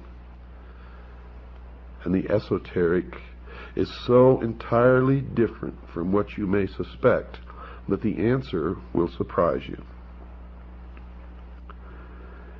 You see, we cannot be deceived by the obvious, and you can never be deceived by the obvious, or even consider the obvious when looking at any of the mystery religions or the secret doctrine. And we cannot allow ourselves to be misdirected by the evident subterfuges, the deceptions of these ancient priests, who so carefully concealed their arcana from the uninitiated world that we, at this late time, may even doubt its existence. Yet now, today, it is thriving to the point that it controls all levels of our society, military, and government. The ignorant, the sheeple, even among the Egyptians, might derive their inspiration from the processionals and rituals of the state religion, but that's just for the sheeple. For those great philosophers who came from afar were in search of the highest form of human knowledge, the ancient arts, the secrets of the ages, and could not be satisfied by such outer show. Had these fables been but hollow and unsubstantial forms, Egypt would have been the ridicule of the wise, who would speedily have exposed her sham and reduced her vain pretense to a humble state. But this did not occur. You see, the initiates of her mysteries, returning to their own countries, not only felt themselves more than repaid for their hazardous journeys and long vigils, but furthermore, they became founders of distinguished systems of thinking, disseminators of useful knowledge, and in all cases bore witness to a broad and deep learning, and they always took with them a plan for the unfoldment of a world utopian government, which plan still exists today and is still being carried out in secret as the completion of the great work. Diodorus describes two famous columns erected near Nysa in Arabia, one to Isis and the other to Osiris. Now remember, Osiris and Isis never lived, they were not real people, and they were never gods. They are symbols for something much deeper. So when you listen to the interpretation of the inscriptions on the columns, remember that. The column to Isis bears this inscription, quote, "I am Isis, queen of this country. I was instructed by Mercury. No one can destroy the laws which I have established. I am the eldest daughter of Saturn, the most ancient of gods. I am the wife and sister of Osiris the king. I first made known to mortals the use of wheat. I am the mother of Horus the king. In my honor was the city of Bubastis built. Rejoice, O Egypt, rejoice, land that gave me birth," unquote. The column to Osiris bore these words, quote, "I am Osiris the king, who led my armies into all parts of the world, to the most thickly inhabited countries of India, the north, the Danube, and the ocean. I am the eldest son of Saturn. I was born of a brilliant and magnificent egg, and my substance is of the same nature as that which composes light. There is no place in the universe where I have not appeared, to bestow my benefits and make known my discoveries," unquote. And the rest of the inscription, of course, was destroyed. Now, while the inscription on the pillar, or the obelisk in honor of Isis, may be veiled, the inscription on the obelisk dedicated to Osiris is certainly not. He was born of a brilliant and magnificent egg, and his substance is of the same nature of that which composes light. There is no place in the universe where I have not appeared. Osiris, of course, was the sun. In examining Plutarch's treatise, the introductory remarks appear of special significance. Yet, folks, these remarks are wholly ignored by Egyptologists who are content to confine themselves entirely to the fable which constitutes the larger part of the writing. If Plutarch, by any word or symbol, reveals even a small part of the sacred mystery, it is to be found in the following words, quote, "For Isis, according to the Greek interpretation of the word, signifies knowledge, as does the name of her professed adversary, Typhon, signify insolence and pride. A name, therefore, extremely well adapted to one who, full of ignorance and error, tears in pieces and conceals that holy doctrine which the goddess collects, compiles, and delivers to those who aspire after the most perfect participation of the divine nature." Now, if you have a keen intellect, you can all decipher everything else that I'm going to tell you on this program and probably the next one in that short paragraph. And I'll let you ponder that as I continue. Osiris, the black god of the Nile, must be regarded as the personification of an order of learning, for Plutarch identifies him beyond question with the holy doctrine or the mystery tradition. Now remember, I told you Osiris is the symbol of the sun, but the sun was the symbol of the power of the all-encompassing God of the universe. And later you're going to learn that the light or the sun represents something even deeper. It represents, dear listeners, primordial knowing, the gift of intellect. And where people can read these myths and think that these people really worship the sun or some god somewhere, they are mistaken.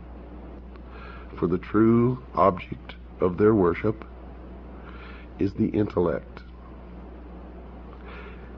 And through the use of that intellect, they believe that man will become God. As Thoth personifies the whole sphere of knowledge, and it was through his assistance that Osiris came into being, so Osiris embodies the secret and sacred wisdom reserved for those who were proficients in the ancient rites. Unquestionably, Osiris was later confused with other members of that vast pantheon of divinities which developed in the decadent period of Egyptian religious culture. But to the elect, the initiate, the adept, the priest, he represented to the end primordial knowing, that utter realization of truth, undefiled by intellection, unlimited by any mortal procedure, uncircumscribed by the limitation of thinking. You see, he signified not only that divine at-one-ment with the absolute, which is the end of all illumination, but by his life, death, and resurrection revealed the means by which mortal consciousness could achieve that end. Now remember, at-one-ment. Thus Osiris becomes a dual symbol, being in the first place the esoteric wisdom. Esoteric, folks, means hidden.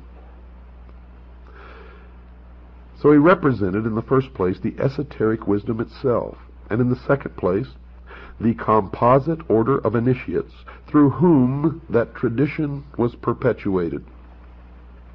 And now we begin to strip the veil from the mysteries. The personality of Osiris thus typifies the institution erected by the ancients to perpetuate the deathless truths of the soul. The living head was crowned with the plumes of wisdom and power. The hands bore the scepters of the three worlds, but the body was bound with the mummy wrappings of the dead. Here we find spirit, the living head, bound incongruously to matter, the mummified body. The soul was imprisoned in the narrow bonds of flesh. And one thing, through my research, is certain. Osiris represented the secret doctrine prior to that time when the omnific word, or the lost word, of Freemasonry was lost. Osiris is the first of the 5 children of Nut. And here you begin to part some more veils behind which the mystery resides. He therefore corresponds with the first of the 5 divine kings of China and the 5 exoterically known Dhyana Buddhas of Lamaism. The 5 children of Nut are the 5 continents which have appeared upon the earth and the 5 races which have populated these continents. Osiris is the primitive revelation of the first race.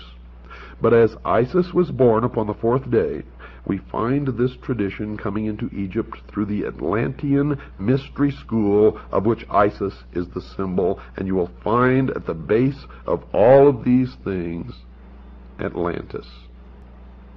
In this country, the Freemasons established the city of Atlanta as the new Atlantis. And all of this will come together for you. It took me many years of study deep into the night and trying to discuss this with other people who had no idea what I was talking about.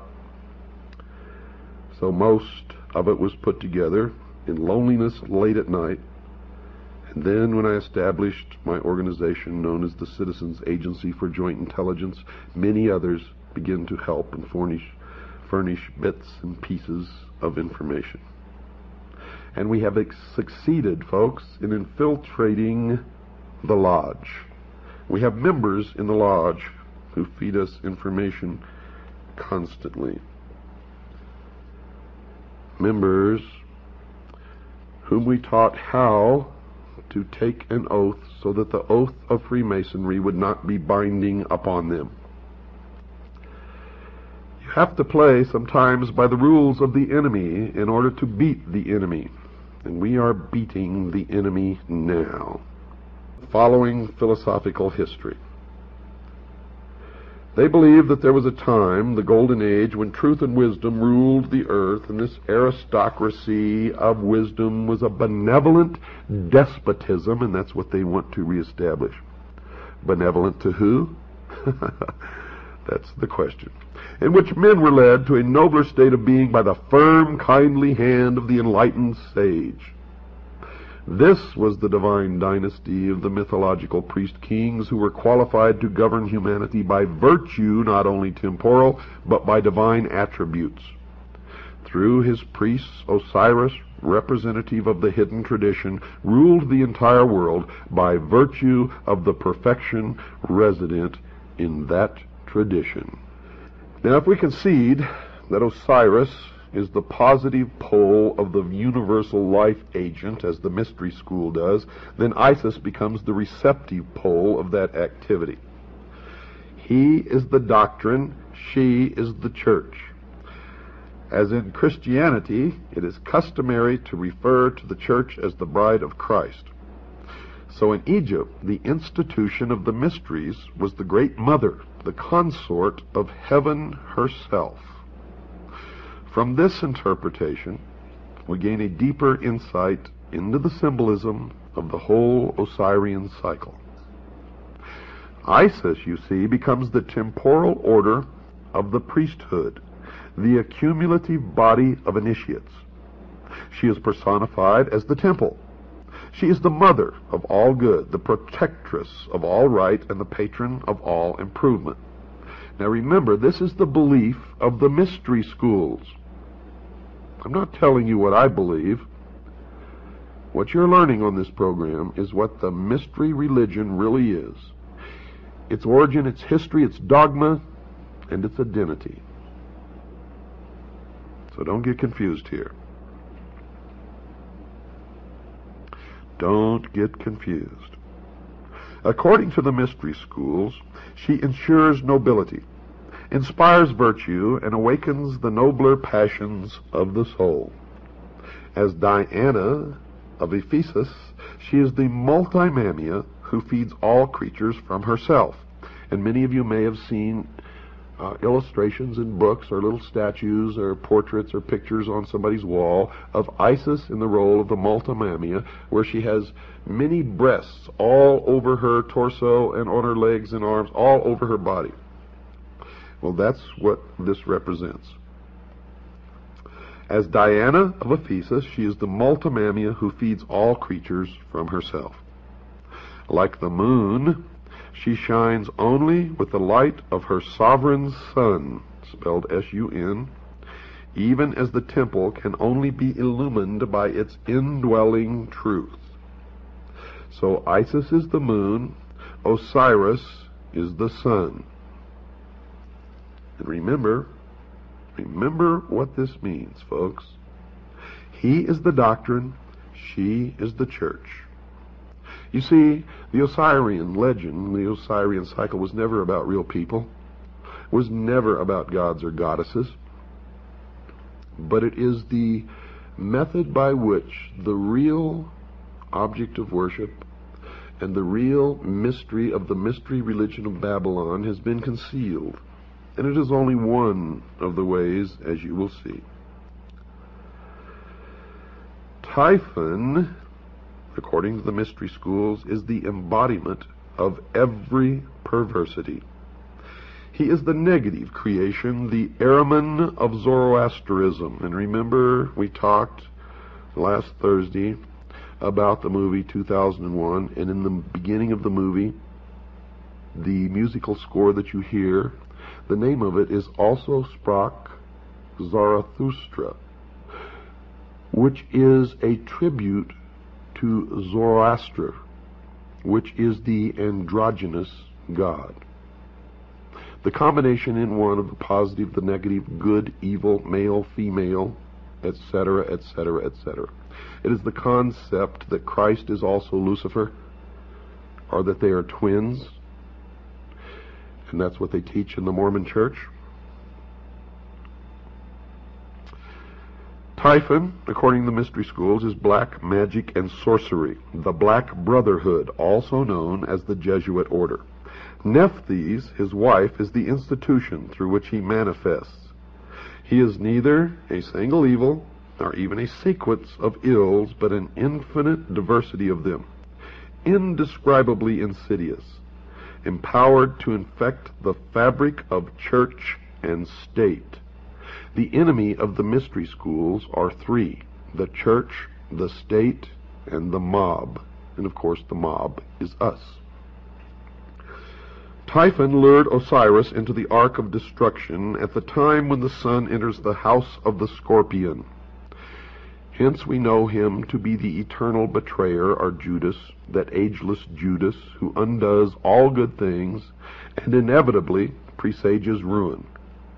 He is the power of the physical universe which is constantly seeking to destroy the spiritual values locked within its substances. You will see that they have a talent for turning things around. He strikes in the 8th month, and now it is supposed that a child delivered in the 8th month of the prenatal epoch cannot live because of the curse of Typhon. Osiris was born in the 7th month, and thereafter it may be said of him that he was delivered prior to the rule of Typhon. And that's why our forefathers, all Freemasons, established this country by the signing of the Declaration of Independence in the month of July. And this will all become clearer to you as we go along. Of all good things, Typhon is the opposer, according to the mystery schools, occupying the position of the eternal negative. This evil monster may well be generalized under the appellation of the adversary. In the initiation rites, he is also the tester, or the trier. Quote, "The Lord who is against us," unquote. According to the mystery religion, he is the personification of ambition, and ambition is the patron of ruin. It was ambition that set Typhon plotting for the throne of Egypt, designing how he should destroy the power of his brother. a learned Jesuit father sees in Typhon Cain and in his brother Osiris Abel. If such a parallel actually exists, then the biblical allegory is susceptible of the same interpretation. But you see, they have twisted everything around. Adam Weishaupt, the founder of the Illuminati, was a Jesuit priest and a professor at Ingolstadt University, which is a Jesuit university. The Jesuit order was founded by Ignatius Loyola. He was the head of the Ilumbrados in Spain, which is the order of Illuminati long before Adam Weishaupt even came along. He was arrested by the Dominican monks under the Inquisition and used his power of association of those who had influence and power to beg an audience with the Pope. Now, nobody knows what occurred during this audience, but he emerged as the head of a new order called the Jesuits. Now, the Jesuits was just another name for the Ilumbrado, for he took his organization that he already controlled and made it into the Brotherhood of the Jesuits. The Jesuits went on to foment rebellion everywhere that they went, and the Pope gave them incredible power and made Ignatius Loyola immune to any prosecution from any source. And it was they who trained Adam Weishaupt, and it was Adam Weishaupt who formed the branch of what we all know as the Illumined Ones, known as the Illuminati in Bavaria, where he sent out agents to infiltrate the lodges of the secret societies throughout Europe. Now you will begin to understand this even more, folks, as we go along. Right now I understand how shocking some of this may be to some of you out there. But just hang on, continue to listen, because we have many, many more hours of this to go before it will all come together for you. But I would suggest that you begin study on your own. It doesn't matter if you get ahead of us, because you will always need some of the information that I'm putting out here, no matter how ahead you may get or what you already may know, simply because I've done well over 23 years of research into this, and I must know something that you don't know. Now, let me continue. Typhus lured Osiris into the Ark of Destruction at the time when the sun enters the house of the Scorpion. Hence we know him to be the eternal betrayer, that ageless Judas, who undoes all good things and inevitably presages ruin. Now this may sound to you that we're talking about Satan or the devil, but you see, in the mystery schools, they consider their god, Lucifer, to be the true good god, and they consider the God of Christianity to be the evil God. Now, if you listened on the night of the 10th, the 11th of February, Thursday, you already understand this concept. Because the mystery religion of Babylon believes that man was held prison in the bonds of ignorance in the Garden of Eden by an unjust, vindictive God. Lucifer, through his agent Satan, and many believe them to be the same entity, and that's okay. Lucifer, through his agent Satan, released man from the bonds of ignorance with the gift of intellect. And through the use of that intellect, man himself will become God. And that's the heart and soul of the dogma of the mystery religion of Babylon. Now, since I am taking the content of all of these episodes directly from their own teachings and their own writings, so that you'll know that this is exactly what they believe, sometimes it may sound to you like these are the good guys. But remember, they are the ultimate perfection of deception. And they have intentionally made it this way so that they can get people to join them and stay with them until they're so deeply involved and committed that it's too late. And that is why the degrees of initiation. So stick it out and you'll find out that these guys are the greatest liars, deceivers, manipulators, and scum that exist upon the face of the earth. Typhon, in their teachings, is the desire of the few pitted against the good of the many. Now, if you understand what I just said, you understand that these are communists, socialists. They believe Typhon is the spirit of dissension and discord that breaks up unity of purpose by setting factions against each other so that great issues lose the name of action. The desire for riches, pomp, power, and, listen to this, folks, sovereignty, by which this evil genius was obsessed, reveals the temptation by which humanity is deflected from its ultimate goal and led into the byways of sorrow and despair. Typhon, the queen of Ethiopia, and the 72 conspirators represent the three destructive powers preserved to modern Freemasonry as the murderers of the master builder Hiram Abiff. You will see that Hiram Abiff was never murdered. In fact, in the Bible you will see that when the Temple of Solomon was completed, he went back home to Tyre. But in the Freemason legend, Hiram Abiff, the master builder, was killed and the temple was never completed. So everybody is blaming all of this upon the Jews. It is not the Jews, folks, because all of this is a front. It's symbology for what they really, really mean. Hiram Abiff was really, folks, Jacques de Molay of the Knights Templar. And all of this will make much more sense to you several shows down the road, because we have lots and lots of information to go through before you put it all together. Now, these three destructive powers preserved to the modern mystery school known as Freemasonry as the murderers of the master builder Hiram Abiff, who was really Jacques de Molay, are ignorance, superstition, and fear, what they call the destroyers of all good things. When you get even deeper into their teachings, you find out that ignorance, superstition, and fear stand for the state, the church, and the mob. And those are the things that they have sworn to destroy and substitute themselves as the ruler of the world in a benevolent despotism, a totalitarian socialist state. Because from the very beginning, these people have been pure, true communists, socialists.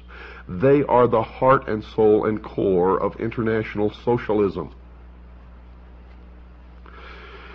They believe the advent of greed and perversion marked the end of the Golden Age, the Osirian Age, which the Osirian cycle is just a symbology of this. And the Golden Age, of course, golden, oro, always has stood for the sun. Osiris is representative of the sun.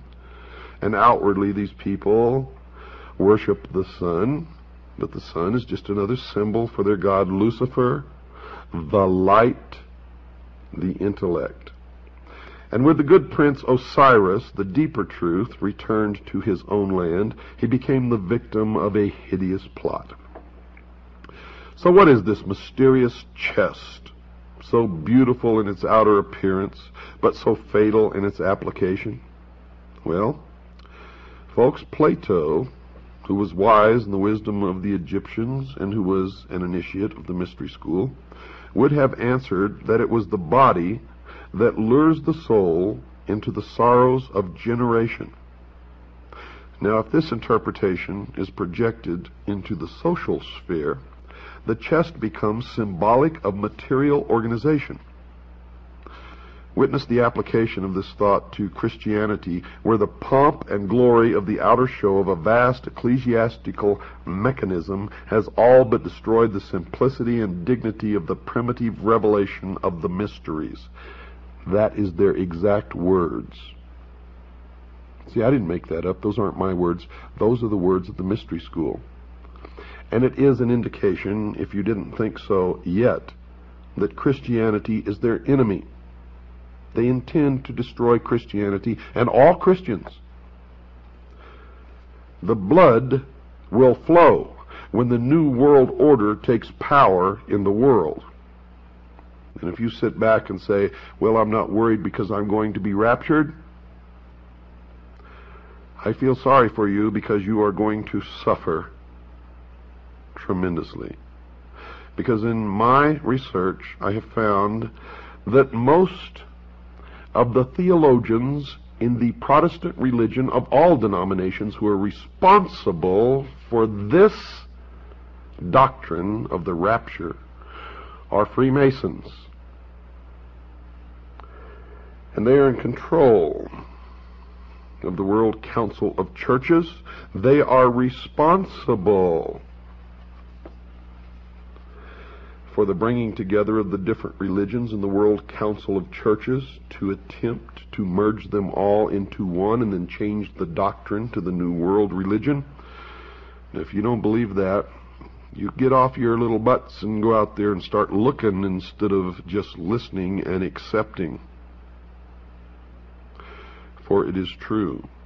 And their doctrine, folks, is Zionism. I can tell you right now, Jerry Falwell has admitted publicly that he is a Zionist, and we know that he is also a member of the mystery schools, and many others that you follow blindly instead of reading the words of Jesus Christ. You're all split up. You know, the original teachings of Christ have been so perverted that there are thousands of different sects of the Protestant religion. And the Vatican is the original perversion of the mysteries, established by a pagan Roman emperor, a worshiper of the sun. I hope you're all beginning to open your mind. And I know I'm going to get a lot of letters from a lot of fanatics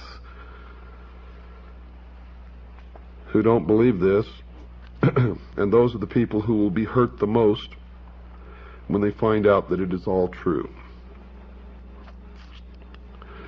When they find out that it is all true. Back to their doctrine. The murderers rush from the palace with the lead-sealed casket and cast it with its kingly contents into the dark waters of the Nile.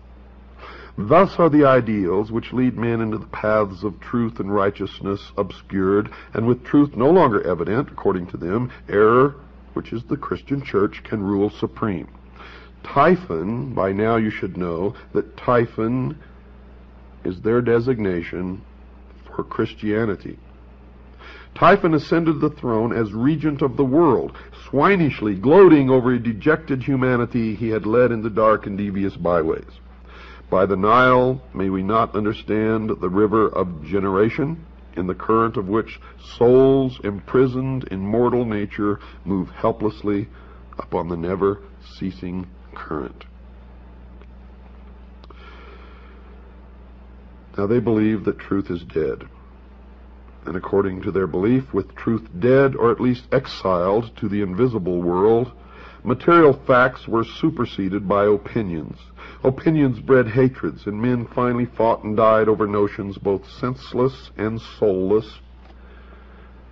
And that is another deception and another lie. For in my research I have found that in every instance of the most terrible things and wars that have ever happened on the face of the earth, these men are the ones who have brought it about. Have brought it about. Greed became the dominating impulse, they say, gain the all-absorbing end, and ruthlessness the all-sufficient means. In the dark ages of uncertainty, when reality hid its face and no man dared to know, the leering Typhon ruled his ill-gotten world, binding men to himself by breeding 1,000 uncertainties to sap courage and weaken conviction. Men ask, why seek to know? Knowledge does not exist. Life is a cruel jest, purposeless and of short duration. Because the human mind demanded intellectual expression, Typhon sowed the seeds of intellectual confusion, so that numerous orders of learning appeared which were convincingly plausible but untrue. These various orders of thought survived by catering to the weaknesses and limitations of the flesh. Today, our great industrial civilization is feeling the heavy hand of an outraged destiny. The evil genius of our ambitions has again undone us, and our follies crumble about us. Typhon rules the world, for the earth today is the arena of the ambitious. Remember? Typhon is their symbol for Christianity. What then of Isis, the mother of the mysteries? She who was so defiled and desecrated by the profane that her sages and prophets were forced to flee into the wilderness to escape the machinations of the evil one. Is she not the woman clothed with the son of Revelation who flees with her man-child into the wilderness to escape the evil purposes of the great dragon? Well, folks, that's what the mystery school believes, but I can tell you that's not true. You see, the mystery school was the original college run by Nimrod in the city of Babylon. And the college was a college of priests who practiced the religion of the sun. The college, the adepts, the initiates, the priests were scattered all over the world when Seth, the son of Noah, came with an army and defeated Nimrod. And this is where the legend really comes from, because Seth chopped Nimrod up into little pieces and scattered him all over the land. In the legend of the Osirian cycle, Cyrus was chopped into 14 pieces. Isis came to put him back together again and bring him to life. She could find all the pieces save one, the phallus, or the generative force. It is now known as the lost word of Freemasonry. And the phallus is represented by the obelisk, the monolith. It is the penis of Osiris, the generative force. It represents the lost word of Freemasonry. It represents the Luciferian philosophy. It represents the light, the sun, Lucifer, the intellect. In Dealey Plaza, you will find an obelisk. In Washington, D.C., you will find an obelisk known as the Washington Monument. In the courtyard of the Vatican, you will find an obelisk. Should I continue? The family in England, whose estates are called Scion House, has an obelisk on their lawns. Should I go on? I will. I will go on and on and on and on until you either wake up or I am dead, one or the other. And if you don't wake up, I would rather be dead than live in slavery in the New World Order, with our Constitution destroyed, the family broken, the children taken from the homes to be raised by the state, Christians and patriots locked in prison camps, labor camps, until they are no longer useful, and then they will be executed. And the blood will run in the New World Order. If you don't believe me, look back at every single nation where international socialism has triumphed over Christianity, and you will see that tens of millions perished, were destroyed. Socialism, folks, sucks. And I will not live under such a system, and I hope you agree with me. If you don't like my language, that's tough. I'm fighting a battle against people with no morals, no decency, no heart, no soul. No soul. They do not even believe in God. They do not even believe in God.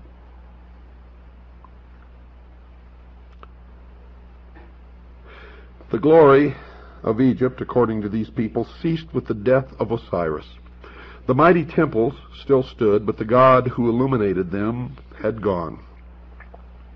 The priests bowed helplessly before the dead embers of their altars, and one by one the sanctuaries crumbled into ruin, and the custodians of these ancient truths hid themselves in obscure corners of the earth, lest they be hunted down and slain for the sin of dreaming and hoping for a better day. Isis then, as the scattered but still consecrated body of initiates, began the great search for the secret that was lost. And this is all in reference to Seth's army scattering the college of priests in the ancient city of Babylon. And later it refers to the Knights Templar, who brought the mysteries from the Middle East to Europe. In the beginning, folks, they were never a part of the Catholic Church, as you will learn, and they still exist today, regardless of what you've ever been taught. For they are the mystery school today. In all parts of the world, according to their teachings, the virtuous raised their hands to the heavens, pleading for the restoration of the reign of truth. This congregation of those who prayed, who labored, and who waited, the great congregation of a world in anguish, this is Isis in sackcloth and ashes, searching for the body of her Lord. Searching in all parts of the earth and throughout innumerable ages, inspired men and women, the congregation of the just, at last rediscovered the lost arcana and brought it back with rejoicing to the world over which it once ruled. Isis by magic, for the initiated priests were all magicians, and they are magicians today, resurrected the dead God, and through union with him brought forth an order of priests under the collective title of Horus the Hawk, the all-seeing bird, whose eye is on the reverse of the great seal of the United States of America. These were the Hurge Shesta, or the companions of Horus, and the chief of these, called by Lewis Spence the chief of the mysteries par excellence, appears to have worn the dog-headed mask of Anubis.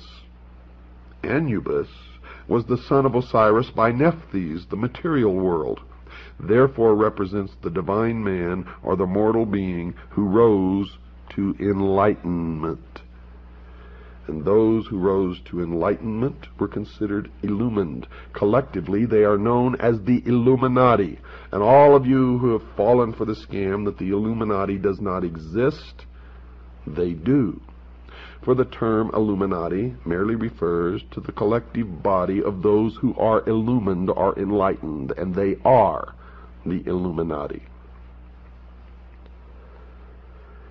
Ambition, however, personified by Typhon, knowing that temporal power must die if divine power in the form of truth be reestablished, put forth all its power again to scatter the doctrine, this time so thoroughly that it should never be rediscovered. If Typhon, as Plutarch has suggested in one of his manifestations, represents the sea, then it appears that this second destruction of Osiris may refer to the Atlantean deluge. There's Atlanta again. Atlantis. Atlanta, the same. Go to Atlanta, Georgia, folks. Drive around in that city. You will see pyramids everywhere. You will see 666 everywhere. You will see the symbols, the all-seeing eye.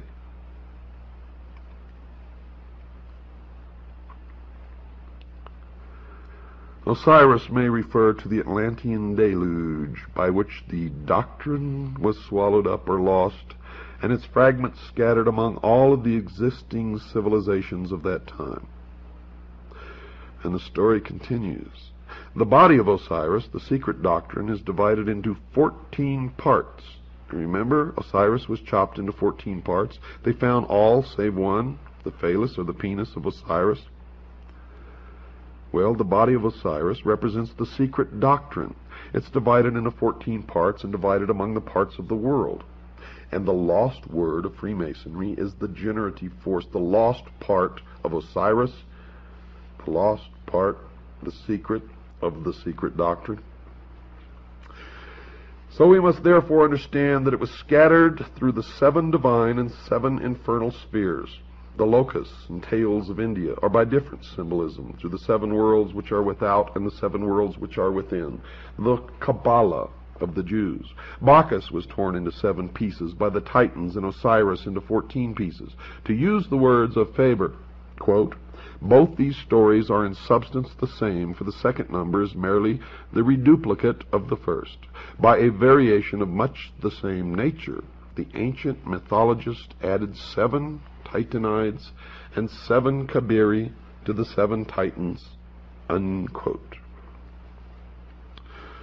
The parts of Osiris were now scattered so hopelessly that ambitious Typhon, or the Titans, felt his authority to be secure at last. But wisdom is not thus easily to be cheated. Listen to this carefully, folks. This is their own words. In the dark retreats of Islam, the Sufi explored the depths of nature. Among the Jews, the learned rabbins unraveled the intricate skein of Kabbalism. Among the Greeks, initiates rose to life through the nocturnal rituals of Eleusis. In India, neophytes were brought to the contemplation of the triple-headed Brahma at Elephanta and Ellora. Through the Middle Ages, the alchemists in their retreats explored the infinite chemistry of existence. The Illuminati sought the pearl of great price, and Rosicrucian adepts sought to recast the molten sea. All these together were but Isis, still searching for the members of her Lord. At last, according to the tradition, all these parts were restored again but one. But this one could not be returned. Now you understand why I tell you it's not the Jews, folks. If you're persecuting the Jews, you're making a big mistake. It is some of the Jews. It is some of the Catholics. It is some of the atheists. It is some of all of the people of all of the nations and races and religions of the world. And outwardly, if they attend a church in your neighborhood and profess to believe in that religion, it is a lie. It is how they gain influence and power in that community. For they worship one God and one God only in the temple without windows, the headquarters of which in this country is exactly 13 blocks from the White House. The Egyptian allegory tells us that the phallus of Osiris was swallowed by a fish. Now, folks, this is most significant, and we may even infer that mankind itself is the fish, but it even goes any further, for this age has been known as the age of Pisces, the fish. The significant force and the power in the age of Pisces was Christianity, and the fish actually refers to Christianity. The phallus being the symbol of the vital power of the mystery school, and so used in Egyptian hieroglyphics. The phallus, then, is the lost word which is not discovered, but for which a golden replica is substituted. In the Egyptian hieroglyphics, the physical body after the death of the soul or its departure therefrom is called the Khat, or K-H-A-T, and the hieroglyphic for this is a fish. Thus, the physical body of man is definitely tied up in symbolism with the creature which conceived Son, Horus, a term concealing the collective body of the perfected adepts who were born again out of the womb, swallowed the triple phallus of Osiris, the threefold generative power. This golden phallus is the 3-letter word of Freemasonry, concealed under the letters A-U-M. And all of those of you in the New Age movement, or all of those of you who fell for all these gurus who came over here and taught you to sit and meditate, and while you were meditating, hum this Aum, A-U-M. The golden phallus is the 3-lettered word of Freemasonry concealed under the letters A-U-M. How do you feel, sheeple? And why do you do these things? Because somebody tells you to.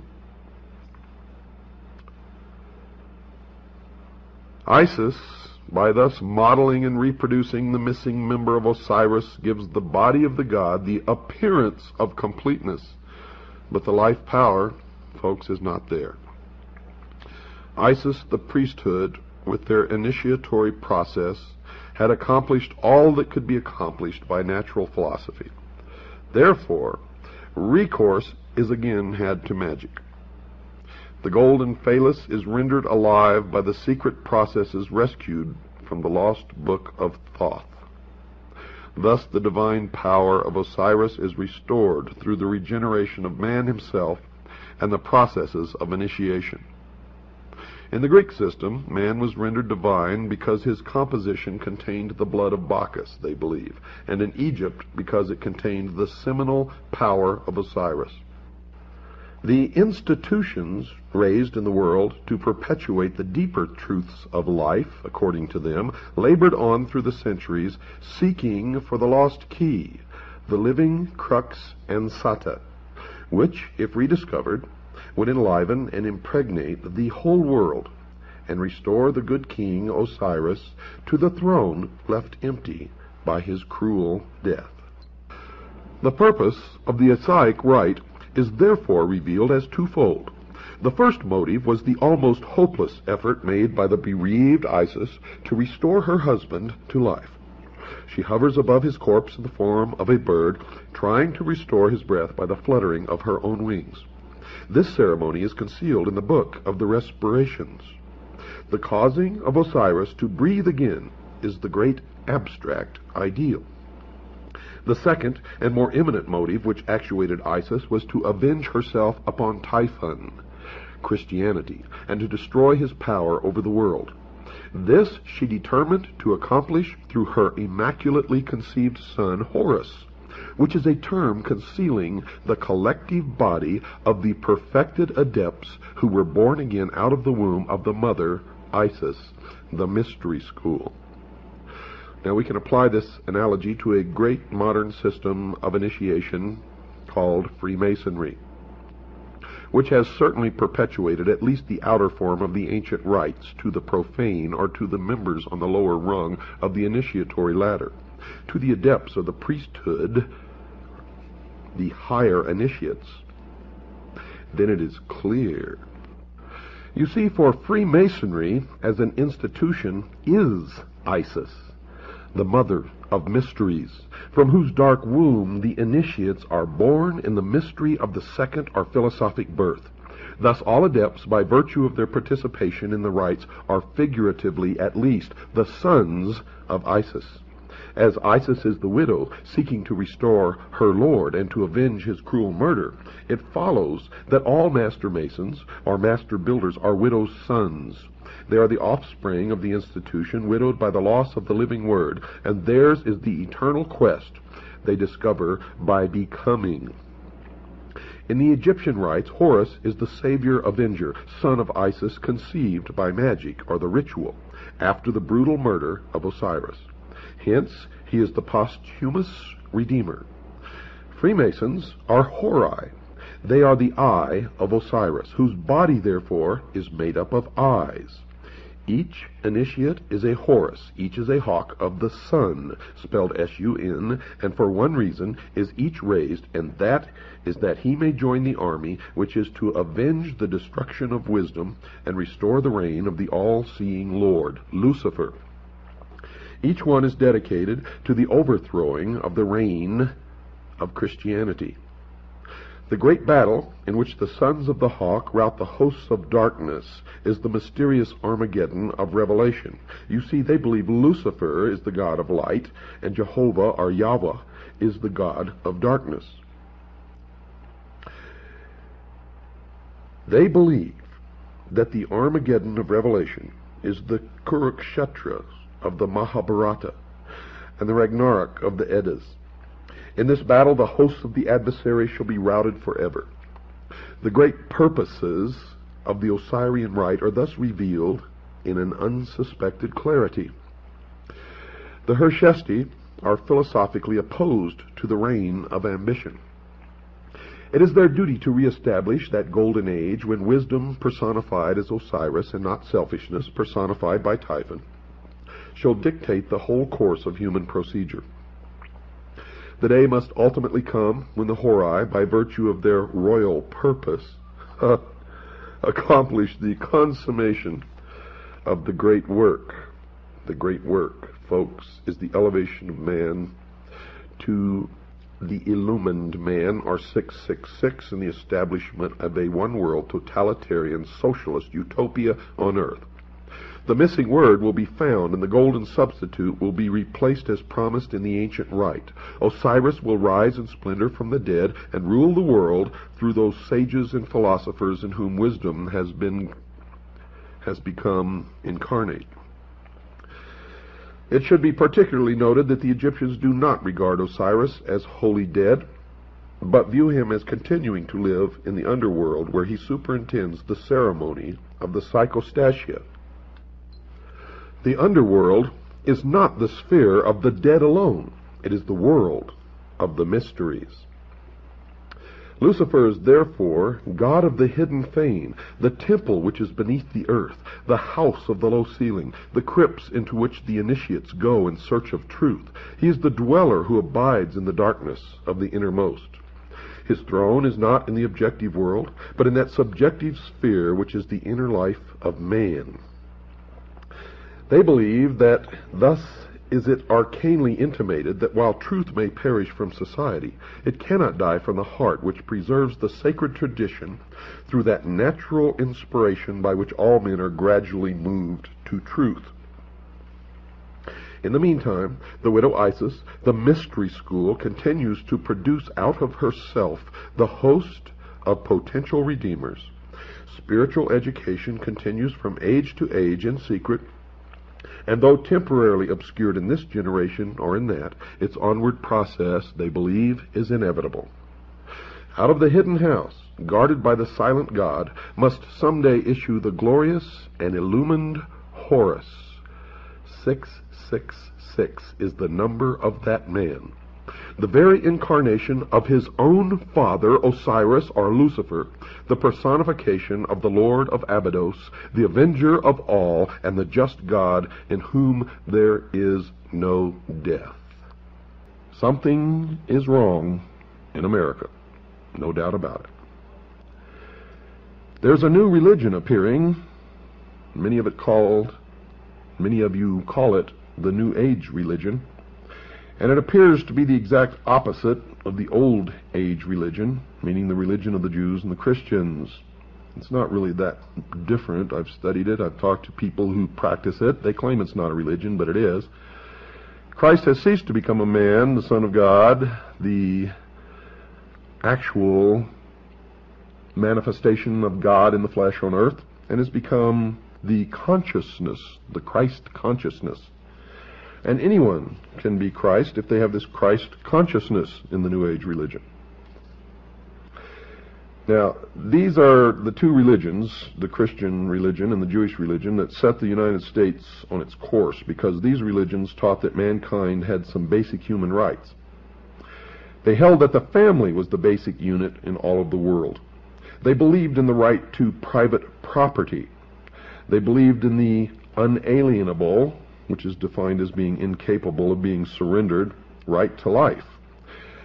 They held that each person had the right to worship their God, and they held that all had the right to freedom of association, as shall be so disclosed during this series. These positions were deemed to be self-evident by those who wrote the American Declaration of Independence and the Constitution, and became the cornerstones of the American civilization. The term self-evident, folks, means that these human rights were not worthy of debate because they stood on their own simply because they were true. They could not be debated because they were creator endowed by God. Yet, folks, today these cornerstones of American life are no longer self-evident to many. They are being publicly discussed. People and organizations are now debating whether an individual has the basic human rights to life, liberty, and property. There's a great danger in this. Friedrich Wilhelm Nietzsche, a German philosopher and one of the teachers of many of the world's leading communist revolutionaries and international socialists, put the argument quite succinctly in this statement, quote, "I condemn Christianity. I raise against the Christian church the most terrible of all accusations that any accuser uttered. It is to me the highest conceivable corruption," unquote. Remember, the priests, the initiates of the mystery schools, believe that Christianity is a corruption of the mysteries, the worship of Lucifer, represented by the sun, the light, Osiris. Tex Mars, an author who has written in opposition to the New Age, wrote this about their hatred of the Christians, quote, "The New Age believer is told, you could be a god in the next instant if only those horrible Christians weren't around with their poisonous attitudes," unquote. That thought was illustrated by another of the important New Agers, David Spangler, who wrote this in his book entitled Reflections on the Christ. Quote, "We can take all the scriptures and all the teachings and all the tablets and all the laws and all the marshmallows and have a jolly good bonfire and marshmallow roast because that is all they are worth," unquote. So the New Age, like the Masons, feel that Christianity is the enemy, a force to be countered, not by open debate, but by contempt and ridicule, and as shall be illustrated later, by even murder. And remember, the source of the New Age movement is the order of the Freemasons. Other parties wish to join the debate. In 1911, the Socialist Party of Great Britain published a pamphlet entitled Socialism and Religion, in which they placed their position about religion into the arena. Quote, "It is therefore a profound truth that socialism is the natural enemy of religion. A Christian socialist is in fact an anti-socialist. Christianity is the antithesis of socialism," unquote.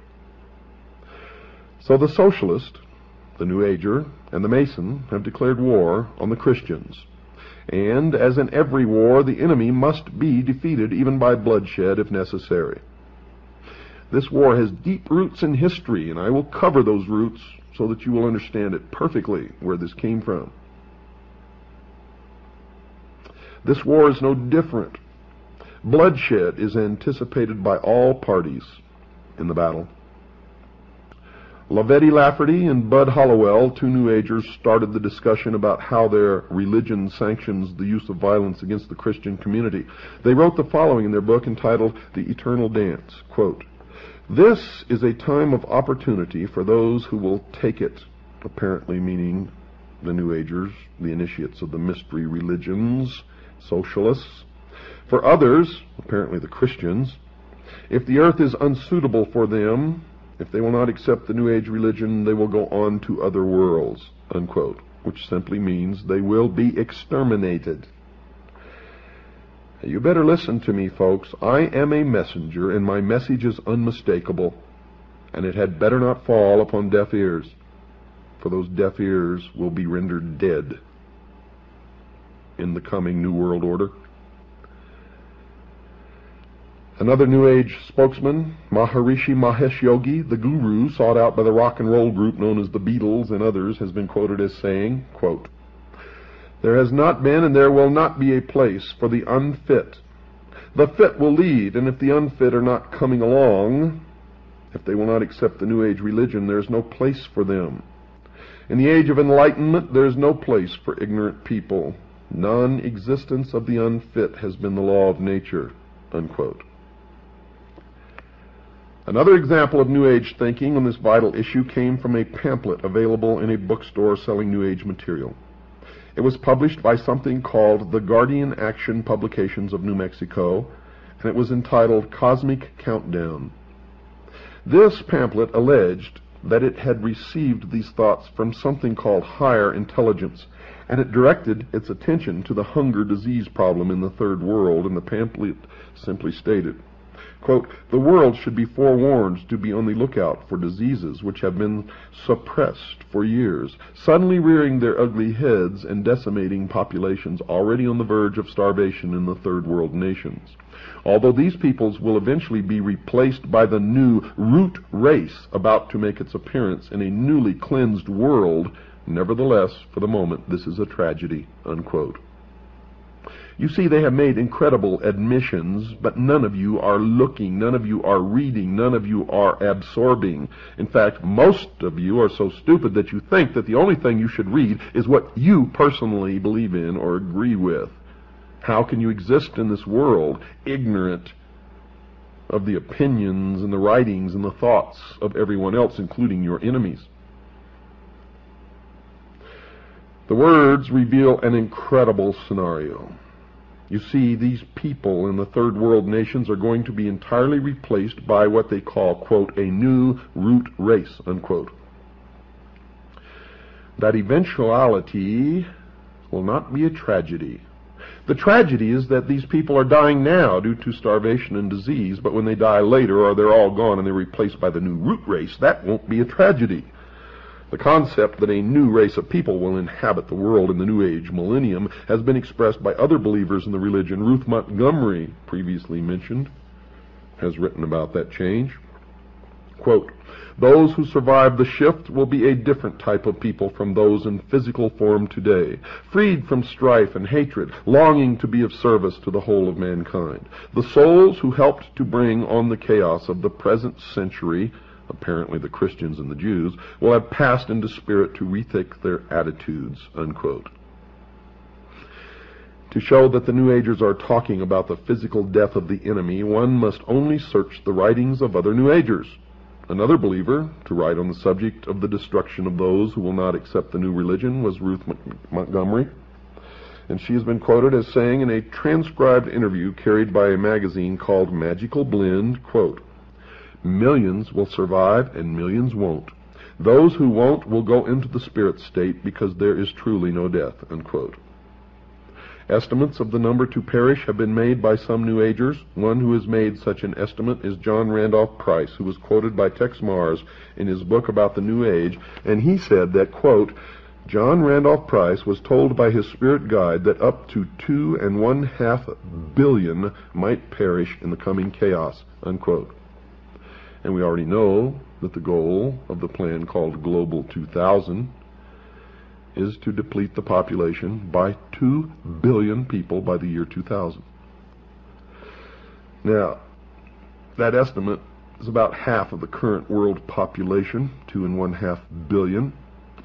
Another estimate of the number required to die because they will not accept the new religion was offered by the so-called Tibetan master, Dwal Kul, who has said in one of his channeling experiences that 1/3 of all humanity must die by the year 2000.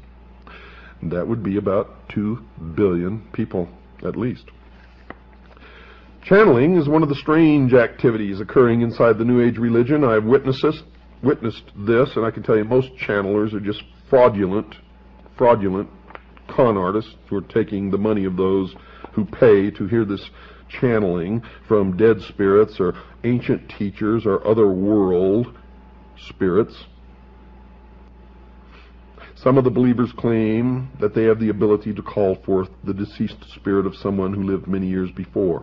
Quite often these spirits claim to be the ascended masters, those who have gone on to discover the eternal truths of all creation. One such believer who claimed to be in touch with a master was Alice Bailey, previously mentioned. Her spirit called himself Dwal Kul, and she claimed he spoke through her, saying, quote, "Death is not a disaster to be feared. The work of the destroyer is not really cruel or undesirable. Therefore there is much destruction permitted by the custodians of the plan, and much evil turned into good," unquote. Now just what the plan constituted was told to the world by Benjamin Krim, another New Age leader. He placed an advertisement in about 20 newspapers all over the world on April the 25th, 1982, that defined the term. The ad read in part, quote, "What is the plan? It includes the installation of a new world government and new world religion under Maitreya, unquote. But perhaps the most startling example of the teachings of this new religion came from the pen of Barbara Marx Hubbard, one of their most articulate writers, and she wrote in her book entitled Happy Birthday, Planet Earth, quote, "The choice is, do you wish to become a natural Christ, a universal human, or do you wish to die? People will either change or die, that is the choice," unquote. So the people of the world will be given a choice. They will choose to accept the new religion, or they will choose to die. The battle lines are drawn. Choices will have to be made. I have made my choice. What is yours? Some of the leading socialists of the past have shown that they too have chosen up sides. One such individual was Adolf Hitler, the head of the German government during World War II, who held no conviction that the murder of over 50 million people during that war was wrong. He considered himself to be an agent of this unseen God in reducing the population of people that he held to be undesirable. He wrote, quote, "I have the right to exterminate millions of individuals of inferior races which multiply like vermin," unquote.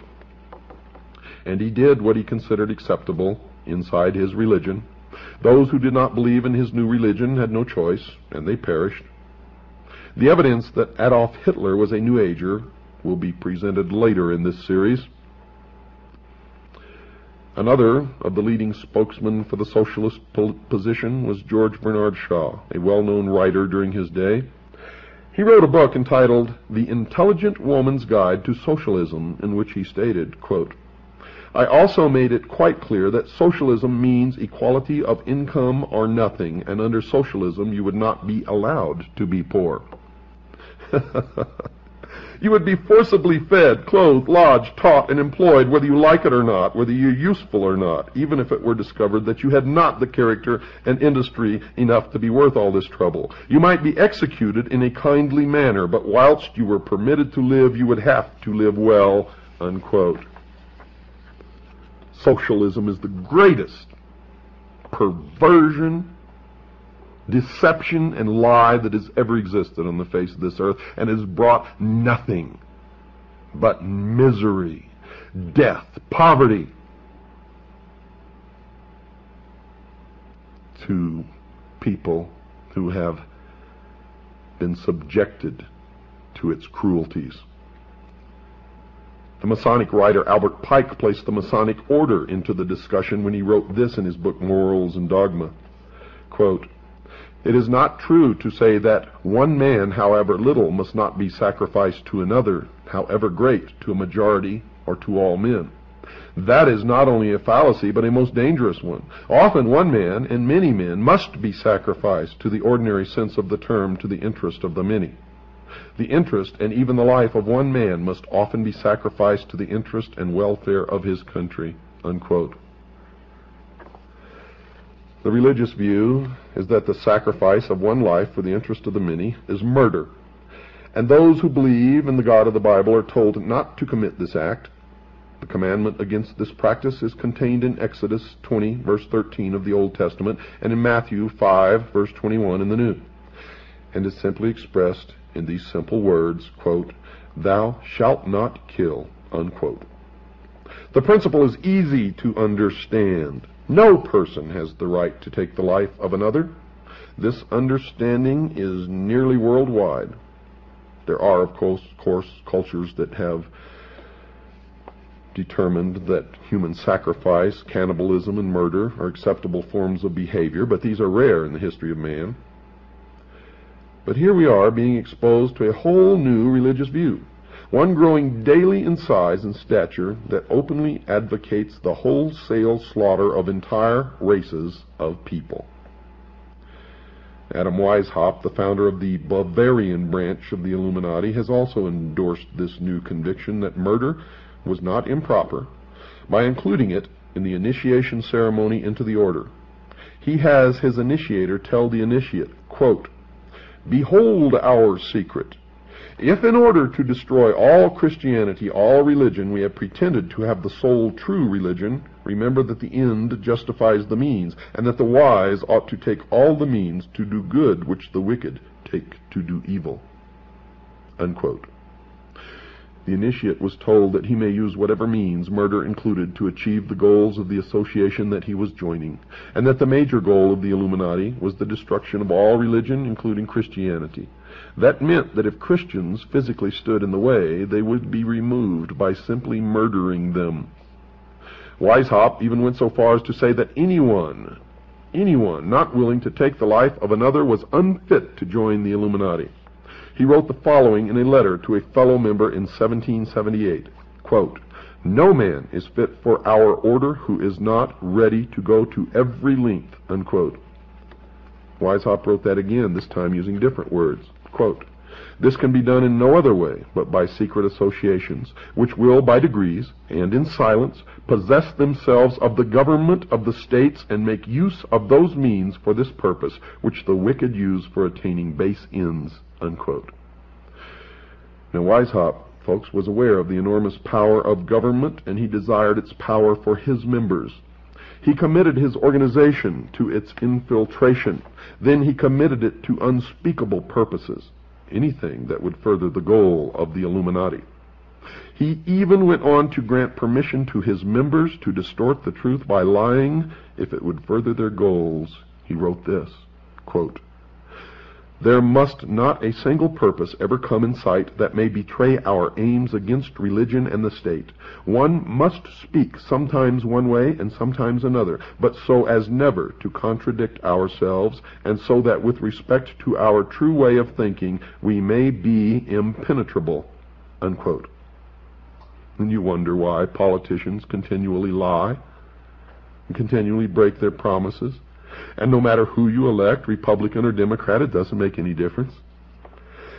Perhaps a perfect example of an oath that these initiates take somewhere along the road to the pinnacle inside the secret society was given in a book written by George Orwell entitled 1984.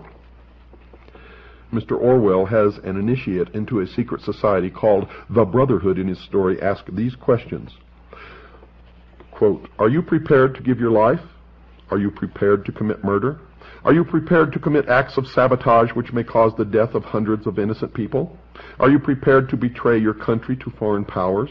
Are you prepared to cheat, to forge, to blackmail, to corrupt the minds of children, to distribute habit-forming drugs, to encourage prostitution, to disseminate venereal diseases, to do anything which is likely to cause demoralization and weaken the power of the people?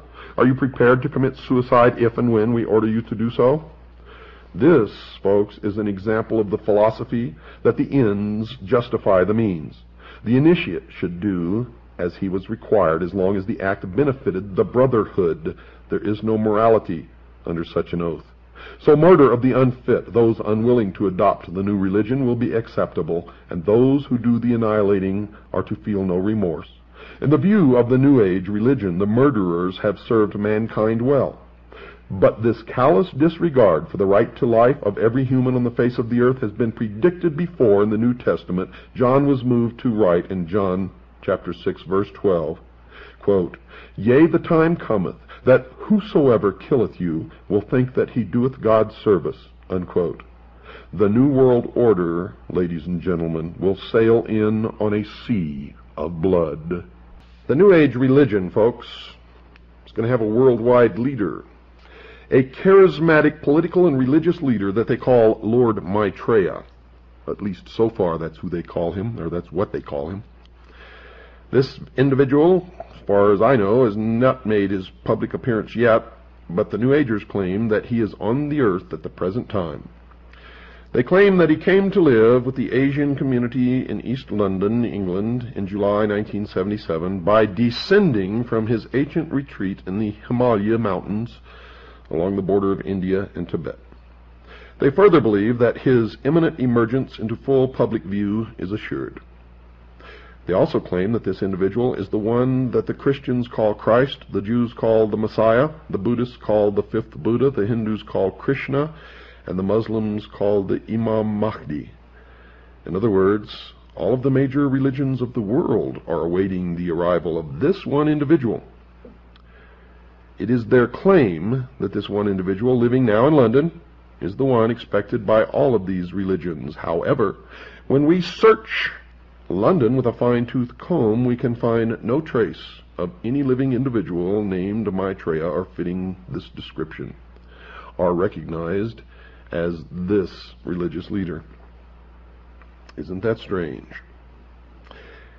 And they say that he is on the earth now, patiently waiting for the appointed time to reveal his existence to the peoples of the world. They say that he will apparently assume the leadership of all of these religions, and when he does, he will create a one-world religion. The New Agers have written that in the esoteric tradition previously defined as being intended for or understood by only a chosen few as an inner group of disciples or initiates, in other words, the esoteric means hidden. They claim that the word Christ is not the name of an individual, but the name of an office or function within the spiritual hierarchy of masters. They claim that the masters are a group of perfected men who have guided human evolution from behind the scenes for centuries, and they believe that this Lord Maitreya is that Christ.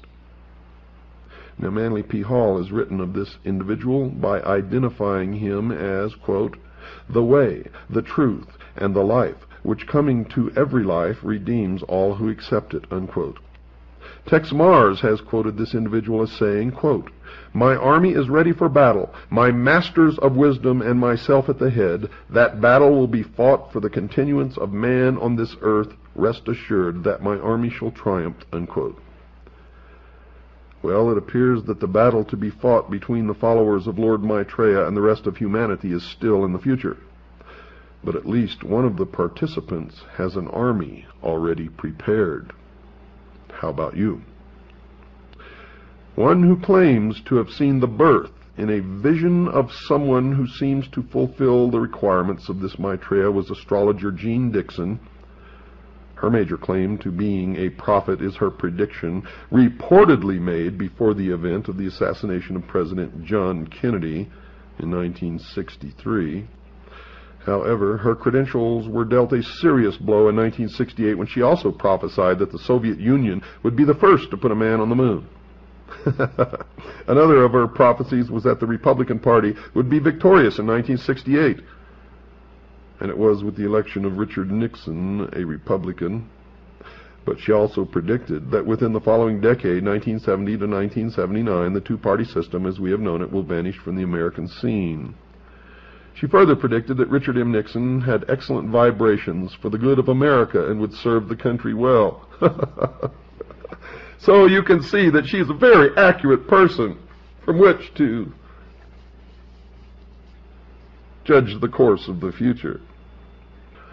Those who question her inability to correctly predict that America, not the Soviet Union, would become the first to place a man on the moon, and that the two-party system has not vanished from the scene, and that President Nixon apparently did not have good vibrations for this nation, and would later be removed from office by the event commonly referred to as Watergate, can only presume that she must have been given inside information about the assassination of President Kennedy.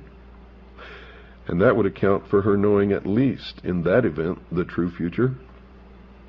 Secondly, one can only wonder why this non-prophet should be listened to about anything after her appalling record on prophecies, but there is reason to believe that she might have been asked to write an account of this vision of the important birth by the New Age religion, because they wanted the official imprimatur of someone commonly referred to as a prophet.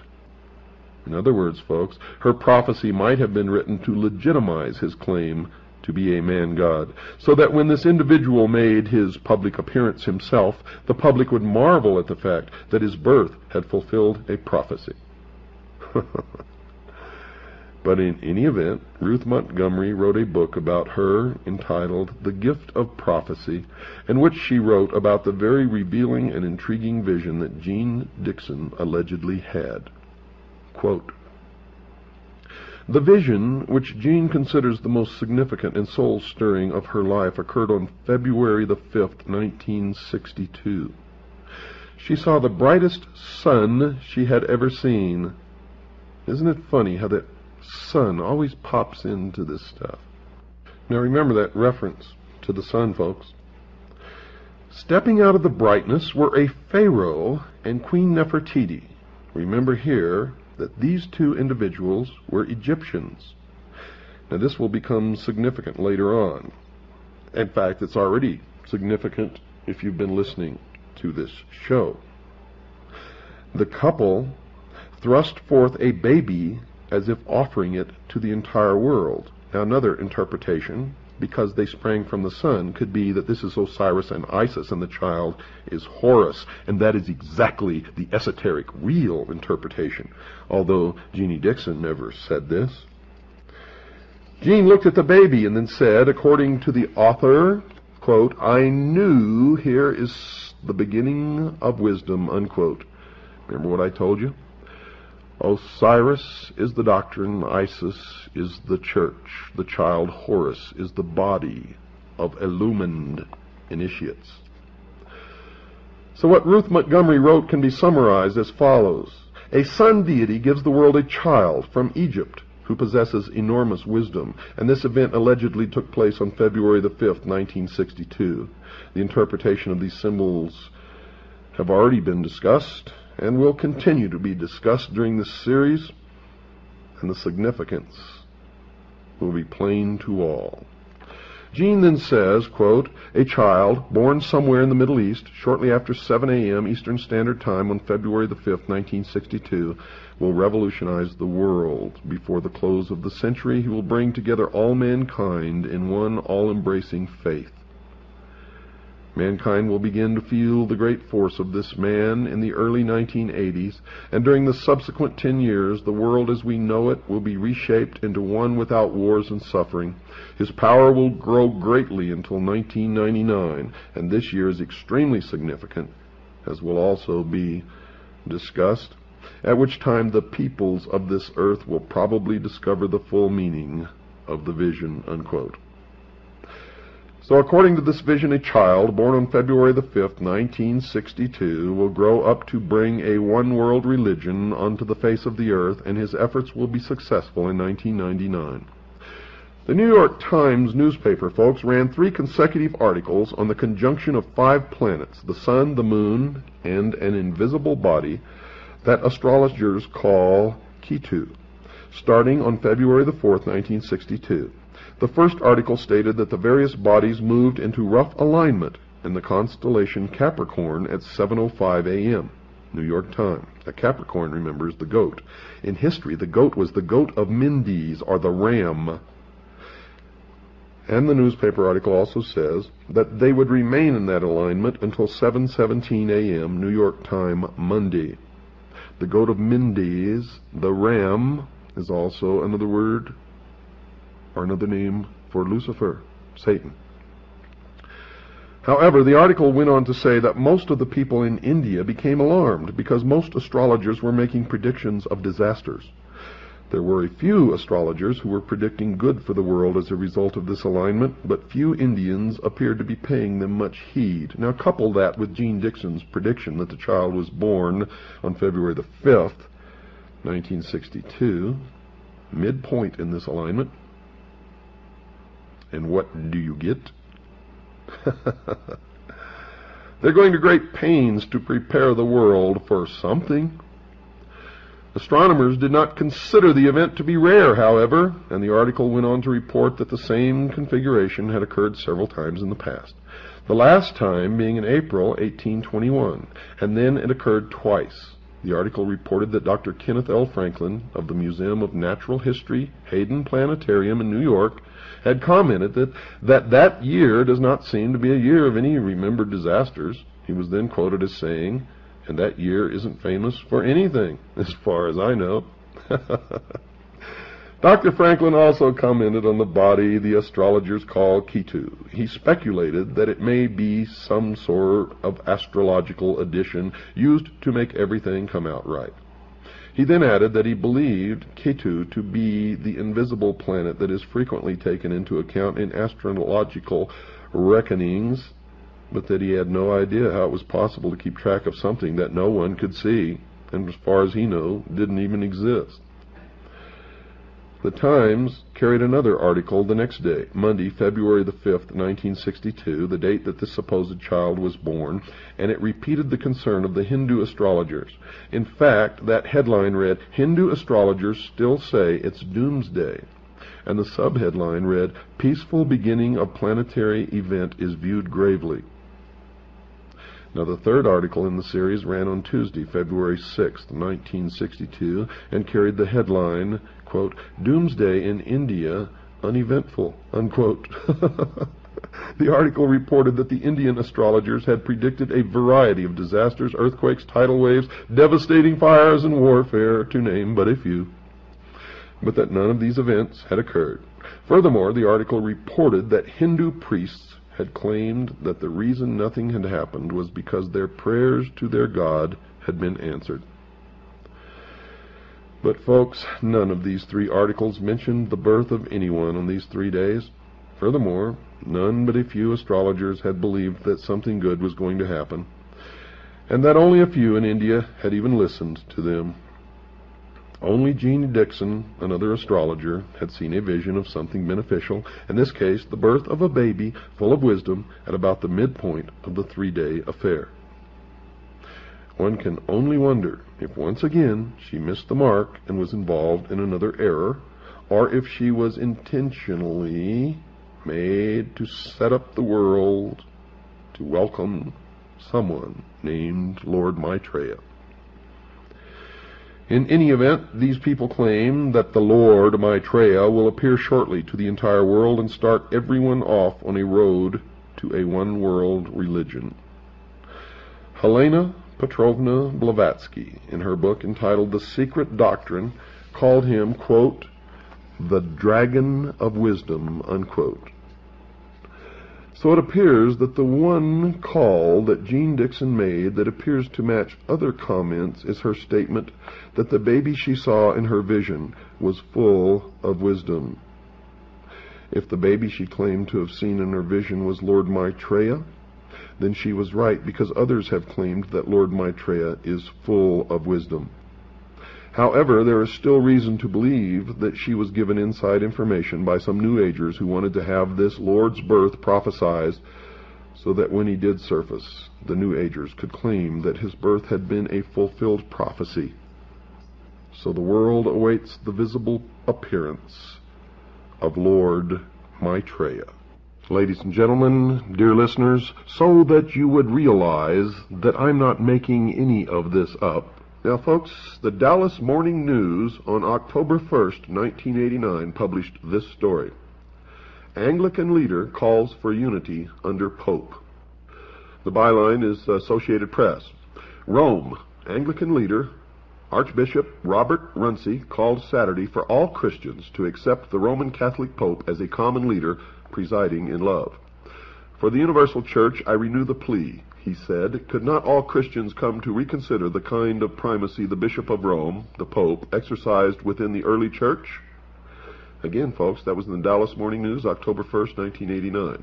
This story appeared in the Bakersfield Californian, August 27th, 1989. Baptist and Catholic theologians find common ground. Associated Press, New York. Southern Baptists and Roman Catholics, the nation's two largest denominations, generally have been regarded as doctrinally far apart, but their scholars find they basically agree. The 163-page report is seen as the most full-scale mutual examination of respective positions of the two traditions. Achieving it was an unprecedented experience for Southern Baptists, commonly averse to ecumenical affairs. The talks, sponsored by the Catholic Bishops' Committee on Ecumenical and Interreligious Affairs and the Southern Baptist Department of Interfaith Witness, involved 18 meetings between 1978 and 1988. Again, that appeared in the Bakersfield Californian, August 27, 1989. Now, I want you to listen to me very carefully during this broadcast, for the message tonight is extremely important. And understand that I am not attacking Catholics or anyone else. I am merely giving you the results of our research, and sometimes the results of this research is disturbing.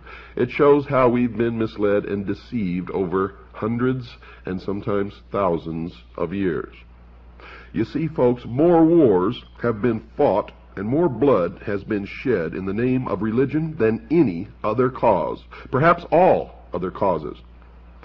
Countless millions have been slaughtered in the name of God, Allah, Buddha, Muhammad, Christ, for thousands of years. Christian killing Jew, Jew hating Muslim, the Muslim against the Hindu, Christian fighting Christian, Shiite versus Sunni, Sikh against Hindu. Endless rivers of blood supposedly shed to rid the world of evil men and make way for peace. And of course, it never happens. And that's what they say about this new world order, that it's going to rid the world of evil men and make way for 1,000 years of peace. Well, is it possible for people of varied faiths and cultures to live at peace in this world? When one considers the fragmentation and division even among Christians, or the never-ending conflict between Palestinian and Jew, prospects for peace seem very, very dim. Some, aware of the dark record of history, would abolish all religion. Some would combine all religion, as is the intent in the New World Order, and anyone who refused will simply be exterminated. Today, something unmatched in history is taking place. Leading statesmen and religious leaders are proposing a new world order, a plan that many sincerely believe can bring peace on earth. A unity is envisioned that will transcend instinctive barriers that have long separated cultures and religions. Significant progress toward a new world order is seen in the spirit of ecumenism, or togetherness, now being urged by prominent religious leaders and being brought to reality, to fruition, by the World Council of Churches. In the ecumenical plan, basic theological or ideological differences are set aside, while emphasis is instead placed upon those elements common to most religions. And I can tell you that the New World religion will be a religion that serves man, because man is to become God in the New World Order, and the religion will change with the needs of man. Could the long-desired universal peace be just around the corner? Could this succeed? Is it actually possible for men to forge a lasting peace on the anvil of compromise? Or could it be that we are naively forging not a new world order, but rather the one world order of apocalyptic prophecy? Or is it all an invention of the mind of man throughout the ages to manipulate large masses and populations of people? I make no judgment, and I do not try to answer all of these questions. You must do that in your own mind. But I must ask those questions, for many of you have never even thought to ask them. You see, our purpose is to bring out facts and principles which have a bearing upon coming events. For those of you who may not realize it, this is not a religious show. This is not a religious show. This is a show that is designed to educate, illuminate, if you will, and that's very ironic, because we are illuminating those who call themselves illumined, who have been causing us misery for thousands of years. We're trying to reveal the hidden agenda behind the New World Order, and along with it the ecumenical movement that almost no one dares to discuss, which is a part of the bringing about of the New World Order. When Jesus revealed to his disciples the fate of Jerusalem and the scenes of the Second Advent, he foretold also the experience of his people from the time when he would be taken from them, until his return in power and glory for their deliverance. This is what the Bible says. In a few brief utterances of awful significance, Jesus foretold the portion which the rulers of this world would mete out to the church of God in Matthew chapter 24, verse 9, verse 21, and verse 22. Now, the reason I am quoting this is because if what is happening is being brought about by religious history, then we must understand the religious history and the books and the chapters and the verses that this religious history is based upon. For whatever belief is driving the minds of the men that are bringing about the New World Order, and the minds of the men who are fighting the New World Order, it must be understood by all the rest of us who don't understand any of this, or we are surely lost. The history of the early church testified to the fulfillment of Jesus' words. As the fires of persecution were kindled, Christians were stripped of their possessions and driven from their homes. Great numbers sealed their testimony with their blood. Noble and slave, rich and poor, it didn't matter, learned and ignorant, were alike slain without mercy. And unless what is coming is stopped, this will repeat itself. These persecutions, beginning under Nero, the emperor of Rome, AD 55 to 68, about the time of the martyrdom of Paul, continued with greater or less fury for centuries. Christians were falsely accused of the most dreadful crimes and declared to be the cause of all the calamities, famine, pestilence, and earthquake. They were condemned as rebels against the empire, as enemies of religion, and pests to society. Great numbers were thrown to wild beasts or burned alive in the amphitheaters. Some were crucified. Others were covered with the skins of wild animals and thrust into the arena to be torn by dogs. And vast multitudes assembled to enjoy these sights and greeted their dying agonies with laughter and applause. For in that day it was known as the great Roman circus, the football, the Super Bowl of that era. Because they were hunted like beasts of prey, early Christians were forced to seek concealment in desolate and solitary places. Beneath the hills outside the city of Rome, long galleries were tunneled through earth and rock. A dark and intricate network of passages extended for miles beyond the city walls. In these underground retreats, the followers of Christ buried their dead.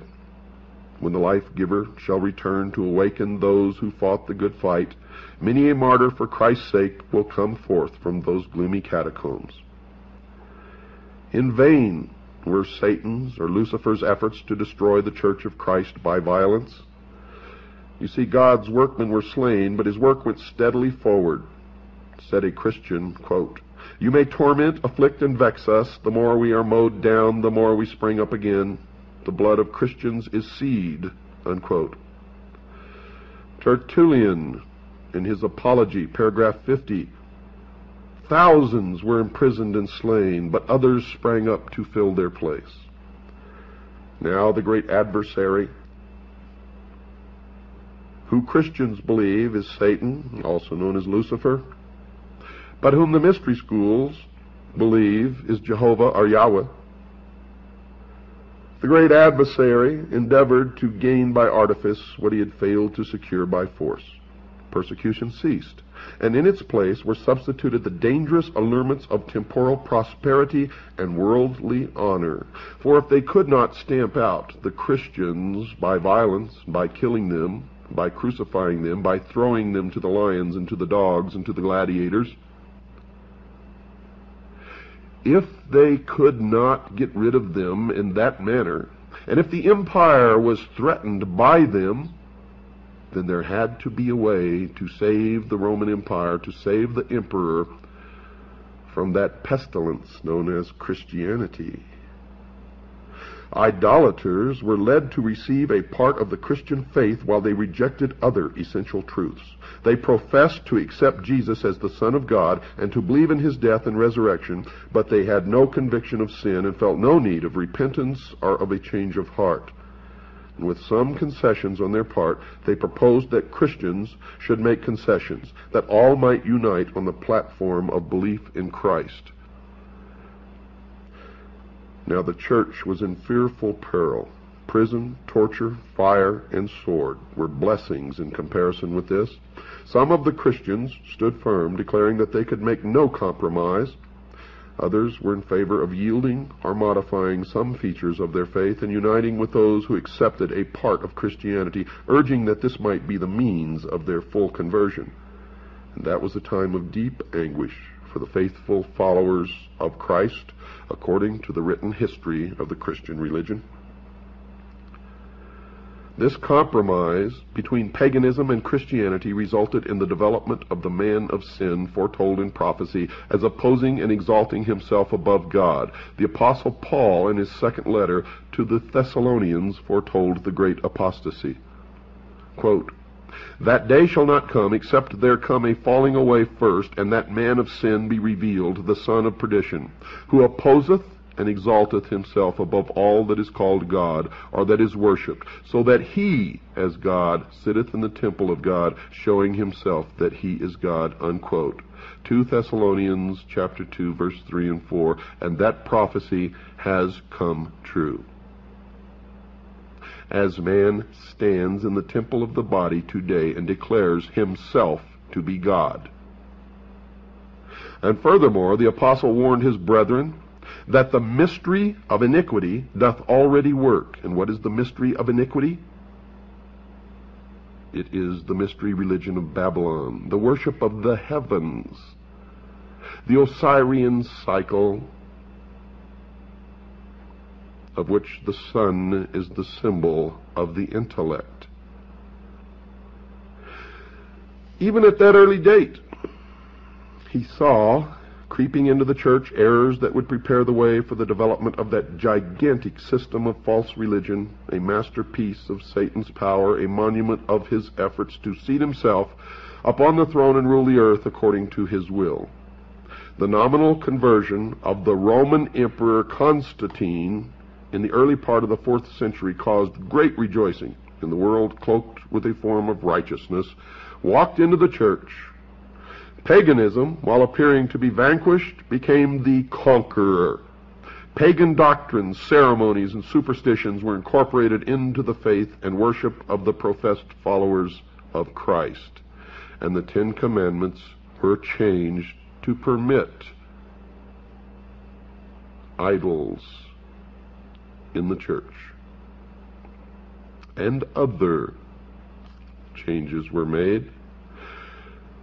You see, the day of rest was changed from the 7th day to the 1st day. Why? Because the 1st day was the date that the pagan religion worshipped the sun, Osiris, the light, Lucifer, the intellect. And so the pure and simple teachings of Christ were corrupted beyond recognition. As Christians consented to lower their standards, a union was formed between Christianity and paganism. Though the worshippers of idols professed to be converted, they united with the church, still clinging to their idolatry, only changing the objects of their worship to images of Jesus and even of Mary and the saints. But they still worshipped the same gods, and they always have. If you look at an aerial view of the Vatican, you will see that the outer courtyard is a round temple of the sun, exactly as the Druids and the Celts built, and that in the center of this temple to the sun, to Osiris, stands the symbol of the lost word of Freemasonry, the phallus, the generative force, the penis of Osiris, the obelisk. You see, folks, the Roman Empire never fell. It just became the Catholic Church. And the Roman Emperor merely changed his name from Emperor to Pope. Now, for those of you who may think that I'm crazy and that I've lost my mind, I'm going to read you verbatim from a book entitled Dungeon, Fire, and Sword. It is the complete history of the Knights Templar in the Crusades, written by John J. Robinson, author of Born in Blood. And I'm going to start at the third paragraph on page 414 in the chapter entitled Jesus Wept, 1292 to 1305. That's a date. Those are dates, folks. In London, Edward sent for the master of the Knights Templar in England, Brian de Jay. He told the master of his plans to chastise the upstart William Wallace in Scotland and ask that the Templar Knights go with him to fight for England. The Templar master saw no barrier to committing his knights to a totally secular war that had nothing to do with religion or the true cross. It had been years since the fighting men of the Temple had had anyone to fight. The calls for men and money no longer came from the headquarters in the East. They had no need for them. No monarch they knew in Europe was going to go on a crusade, if even the Pope should call it, which he wouldn't, because the Pope had something much more important on his mind. Boniface VIII had come up with a way to increase the papal treasury, a way that could come only once in 100 years. The following year of 1299 marked the turn of a century, and Boniface would turn the usual secular celebration into a jubilee of joy for all Christians. Now there would be new pathways to the total remission of sins, much easier than going off on crusade. Full absolution was offered to any pilgrim who would come to Rome for 15 days with his offering for the church, and thus he could fill his coffers. Even at his most optimistic, the Pope had not foreseen the flood of pilgrims that would bring new prosperity to Rome. The local merchants and innkeepers were delighted with the business generated by almost 2 million pilgrims. 2 priests stood all day and night behind the altar at the Church of St. Paul, using rakes to drag away the steady stream of gold and silver offerings placed there by pilgrims who pushed their way through the mob to leave their gifts. Boniface VIII was ecstatic. He remembered the words said to him as the papal crown had been placed on his head. Quote, "Take the tiara, and know that thou art the father of princes and kings, the ruler of the world, the vicar on earth of our Savior Jesus Christ." Unquote. Now he indeed felt like the ruler of the world as he staged a regal pageant. He put on the dress and the insignia of the ancient Roman emperors and went out into the streets with 2 swords held high in front of him, indicating his supreme authority over both the secular and the spiritual worlds, with heralds crying out, quote, "Behold, I am Caesar," unquote. And this is just one example, because all through history the popes have, on occasion, made public admittance of the fact that Rome just became the church. Displayed on the walls of the Vatican is the double-headed eagle, the insignia of only one man who has ever lived, the Emperor of Rome. Now, so that I may not be accused of invention, folks, everything that I am giving you in this broadcast is coming right out of the writings of the historians of the Catholic Church, of the Protestant Church, of the Roman Empire, of the Knights Templar, and many others. You see, I'm not inventing any of this. It happens to be historical fact. And if you have eyes and can see, the Emperor, now the Pope, to gain converts from heathenism, unsound doctrines, superstitious rites, and the adoration of images and relics were gradually introduced into Christian worship. The decree of a general council, the Second Council of Nice, AD 787, finally established this system of Christian idolatry. To complete the sacrilegious work, Rome presumed to erase the 2nd commandment, forbidding image worship, from the law of God, and to divide the 10th commandment to preserve the number. According to Christian historians in the Protestant Church, Satan tampered with the 4th commandment also, and purposed to set aside the ancient Sabbath, the day which God had blessed and sanctified, in Genesis chapter 2, verse 2 and 3. And in its stead to exalt the festival observed by the heathen as the venerable day of the sun. This change was not at first attempted openly. In the first centuries, the true Sabbath had been kept by all Christians. They were jealous for the honor of God, and they zealously guarded the sacredness of its precepts. But with great subtlety, Satan worked through his agents to bring about his object. Early in the 4th century, the Emperor Constantine issued a decree making Sunday a public festival throughout the Roman Empire. The day of the sun was reverenced by his pagan subjects and was honored by Christians. It was the emperor's policy to unite the conflicting interests of heathenism and Christianity to save the Roman Empire. He was urged to do this by the bishops of the church, who perceived that if the same day was observed by both Christians and the heathen, it would promote the nominal acceptance of Christianity by pagans, and thus advance the power and glory of the church. But while most Christians were gradually led to regard Sunday as possessing a degree of sacredness, some still held the true Sabbath holy, and they continued to observe it in obedience to the fourth commandment. Now they believed that Satan had led the Jews, before the advent of Christ, to load down the Sabbath with the most rigorous exactions, making its observance a burden. He cast contempt upon it as a Jewish institution until finally the pagan Sunday came to be honored as a divine institution, while the Bible Sabbath was pronounced a relic of Judaism, and its observers were at last declared to be accursed. And the outcome of this is that the Jews have been persecuted throughout history. They have become the scapegoat that you learned about in an earlier broadcast. The spirit of concession to paganism opened the way for a still further disregard of heaven's authority. The visible head of the church, the Pope, came to be almost universally acknowledged as the vice-regent of God on earth, and he was endowed with authority over church and state.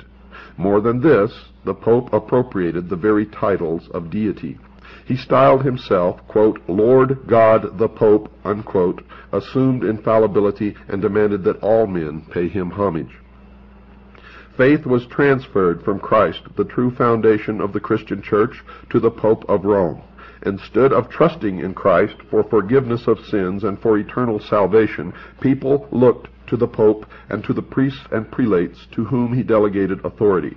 They were taught that the Pope was their earthly mediator, and that none could approach God except through him, and further, that he stood in the place of God to them, and was therefore to be implicitly obeyed. A deviation from his requirements was cause for the severest punishment to be visited upon the bodies and souls of the offenders. Through this error the people were turned from God to fallible, erring men. Blasphemous titles claimed for the Pope have been embellished and enlarged over the centuries, but a few of these boastful claims appear in an ecclesiastical Roman Catholic dictionary.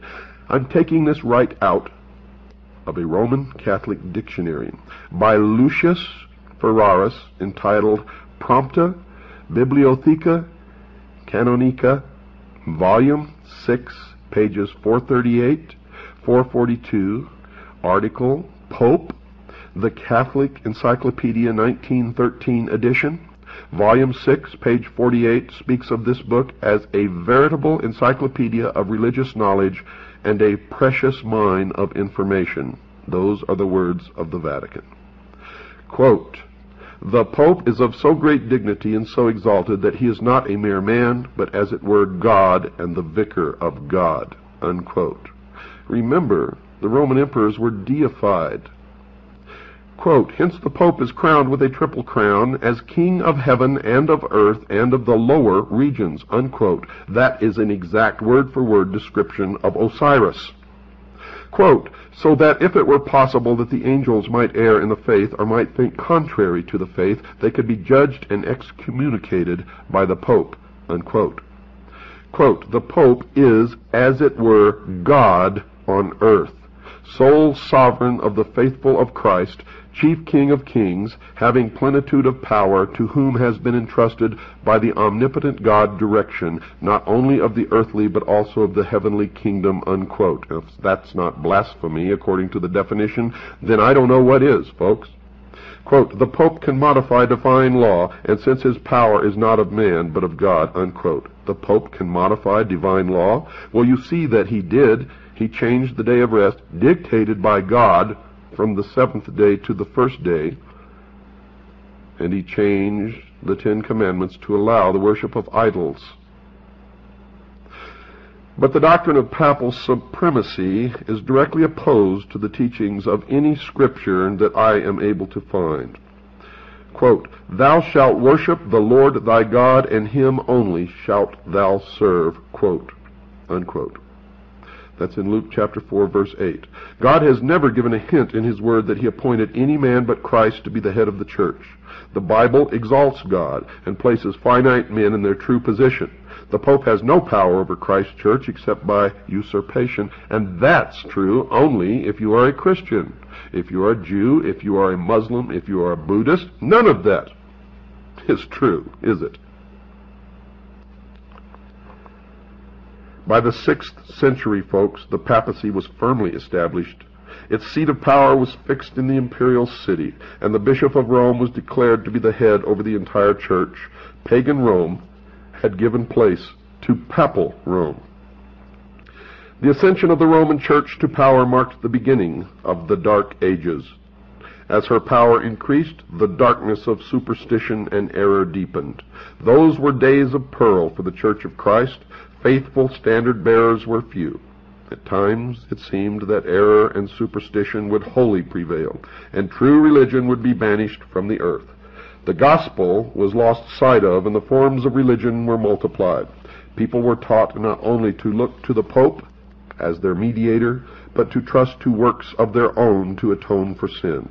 Long pilgrimages, acts of penance, the worship of relics, the erection of churches, shrines, and altars, the payment of large sums to the church. These and many similar acts were enjoined to appease the wrath of God or to secure his favor.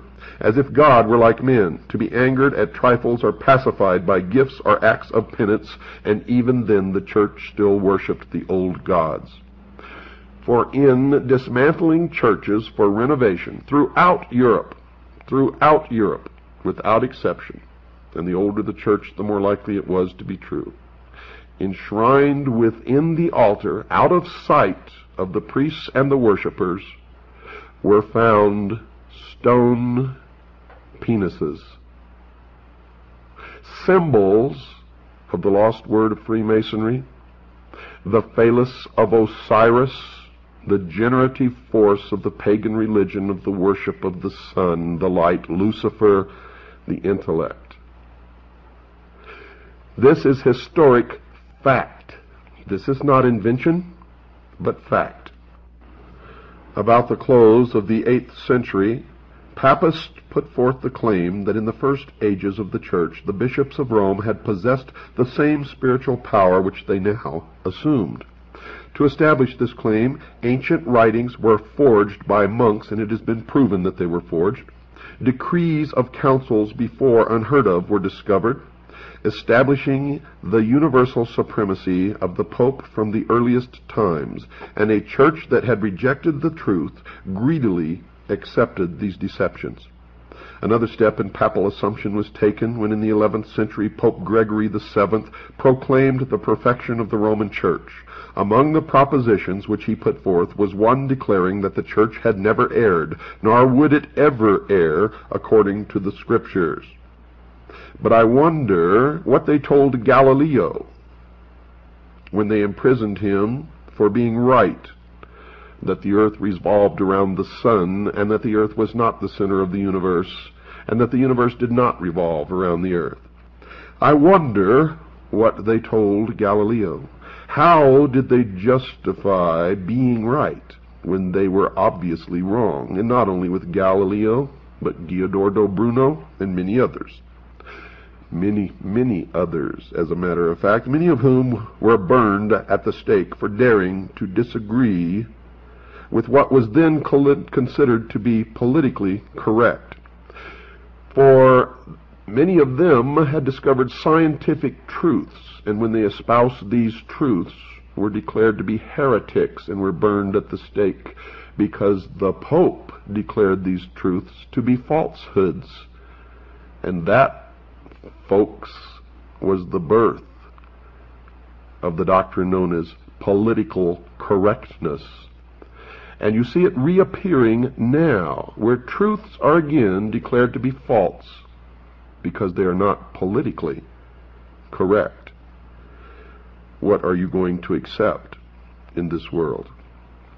Now, once again, I want to tell you, we're not attacking anyone. I care not what you believe.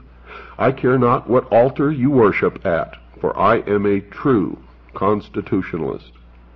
It makes no difference to any of you what my religion is, although I will freely tell you that I attempt in my daily life to follow the true words of Christ, not the doctrine or the preachings of any church or any evangelist or any book, but those words attributed to Christ and only to Christ.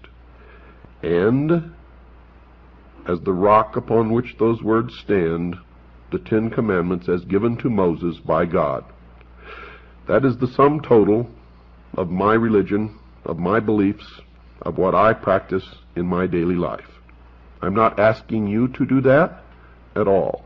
But I am asking everyone to quit accepting what they are told, to begin an honest, individual, personal search for the truth. For we can no longer live in deception. We can no longer live the lies of the past.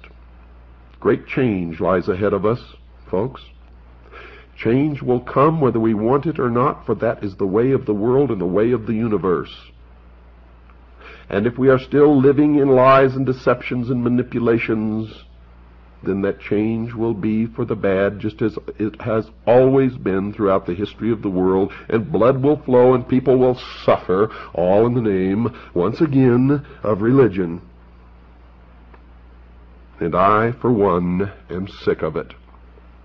Sick of it.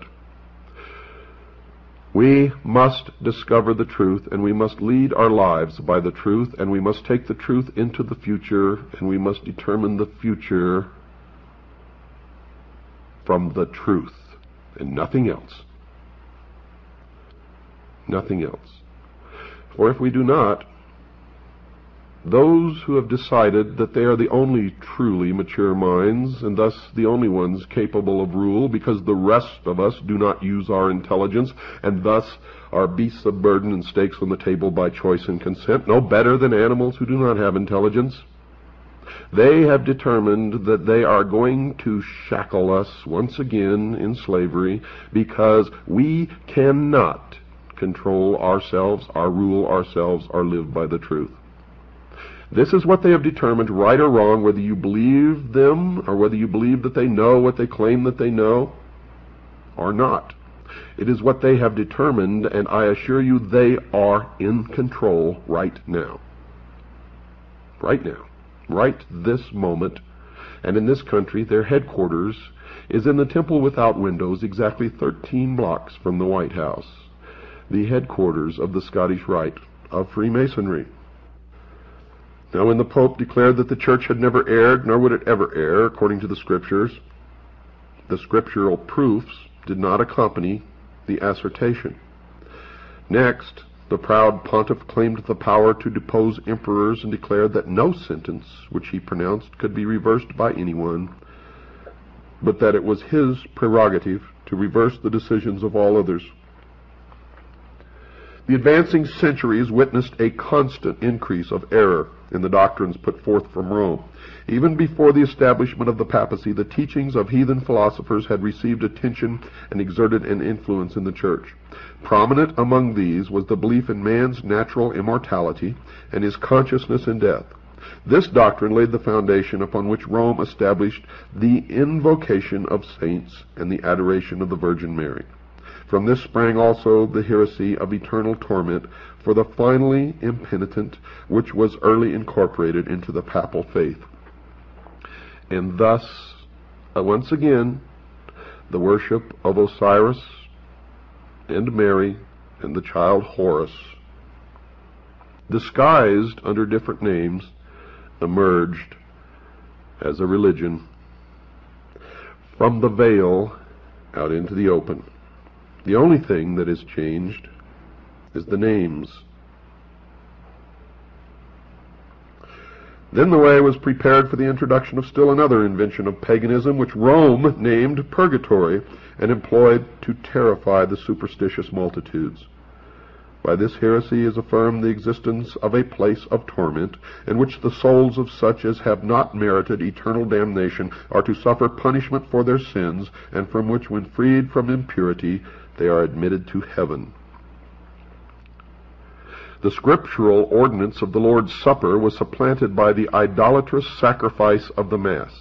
Papist priests pretended, by their senseless mummery, to convert the simple bread and wine into the actual body and blood of Christ.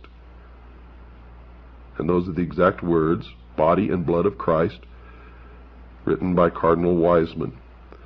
The real presence of the body and blood of our Lord Jesus Christ in the Blessed Eucharist, proved from Scripture, Lecture 8, Section 3, paragraph 26. But no Scripture is quoted. With blasphemous presumption, they openly claimed the power of creating God, the creator of all things. All Christians were required on pain of death to avow their faith in this horrible, heaven-insulting heresy, and multitudes who refused were given to the flames, were burned at the stake.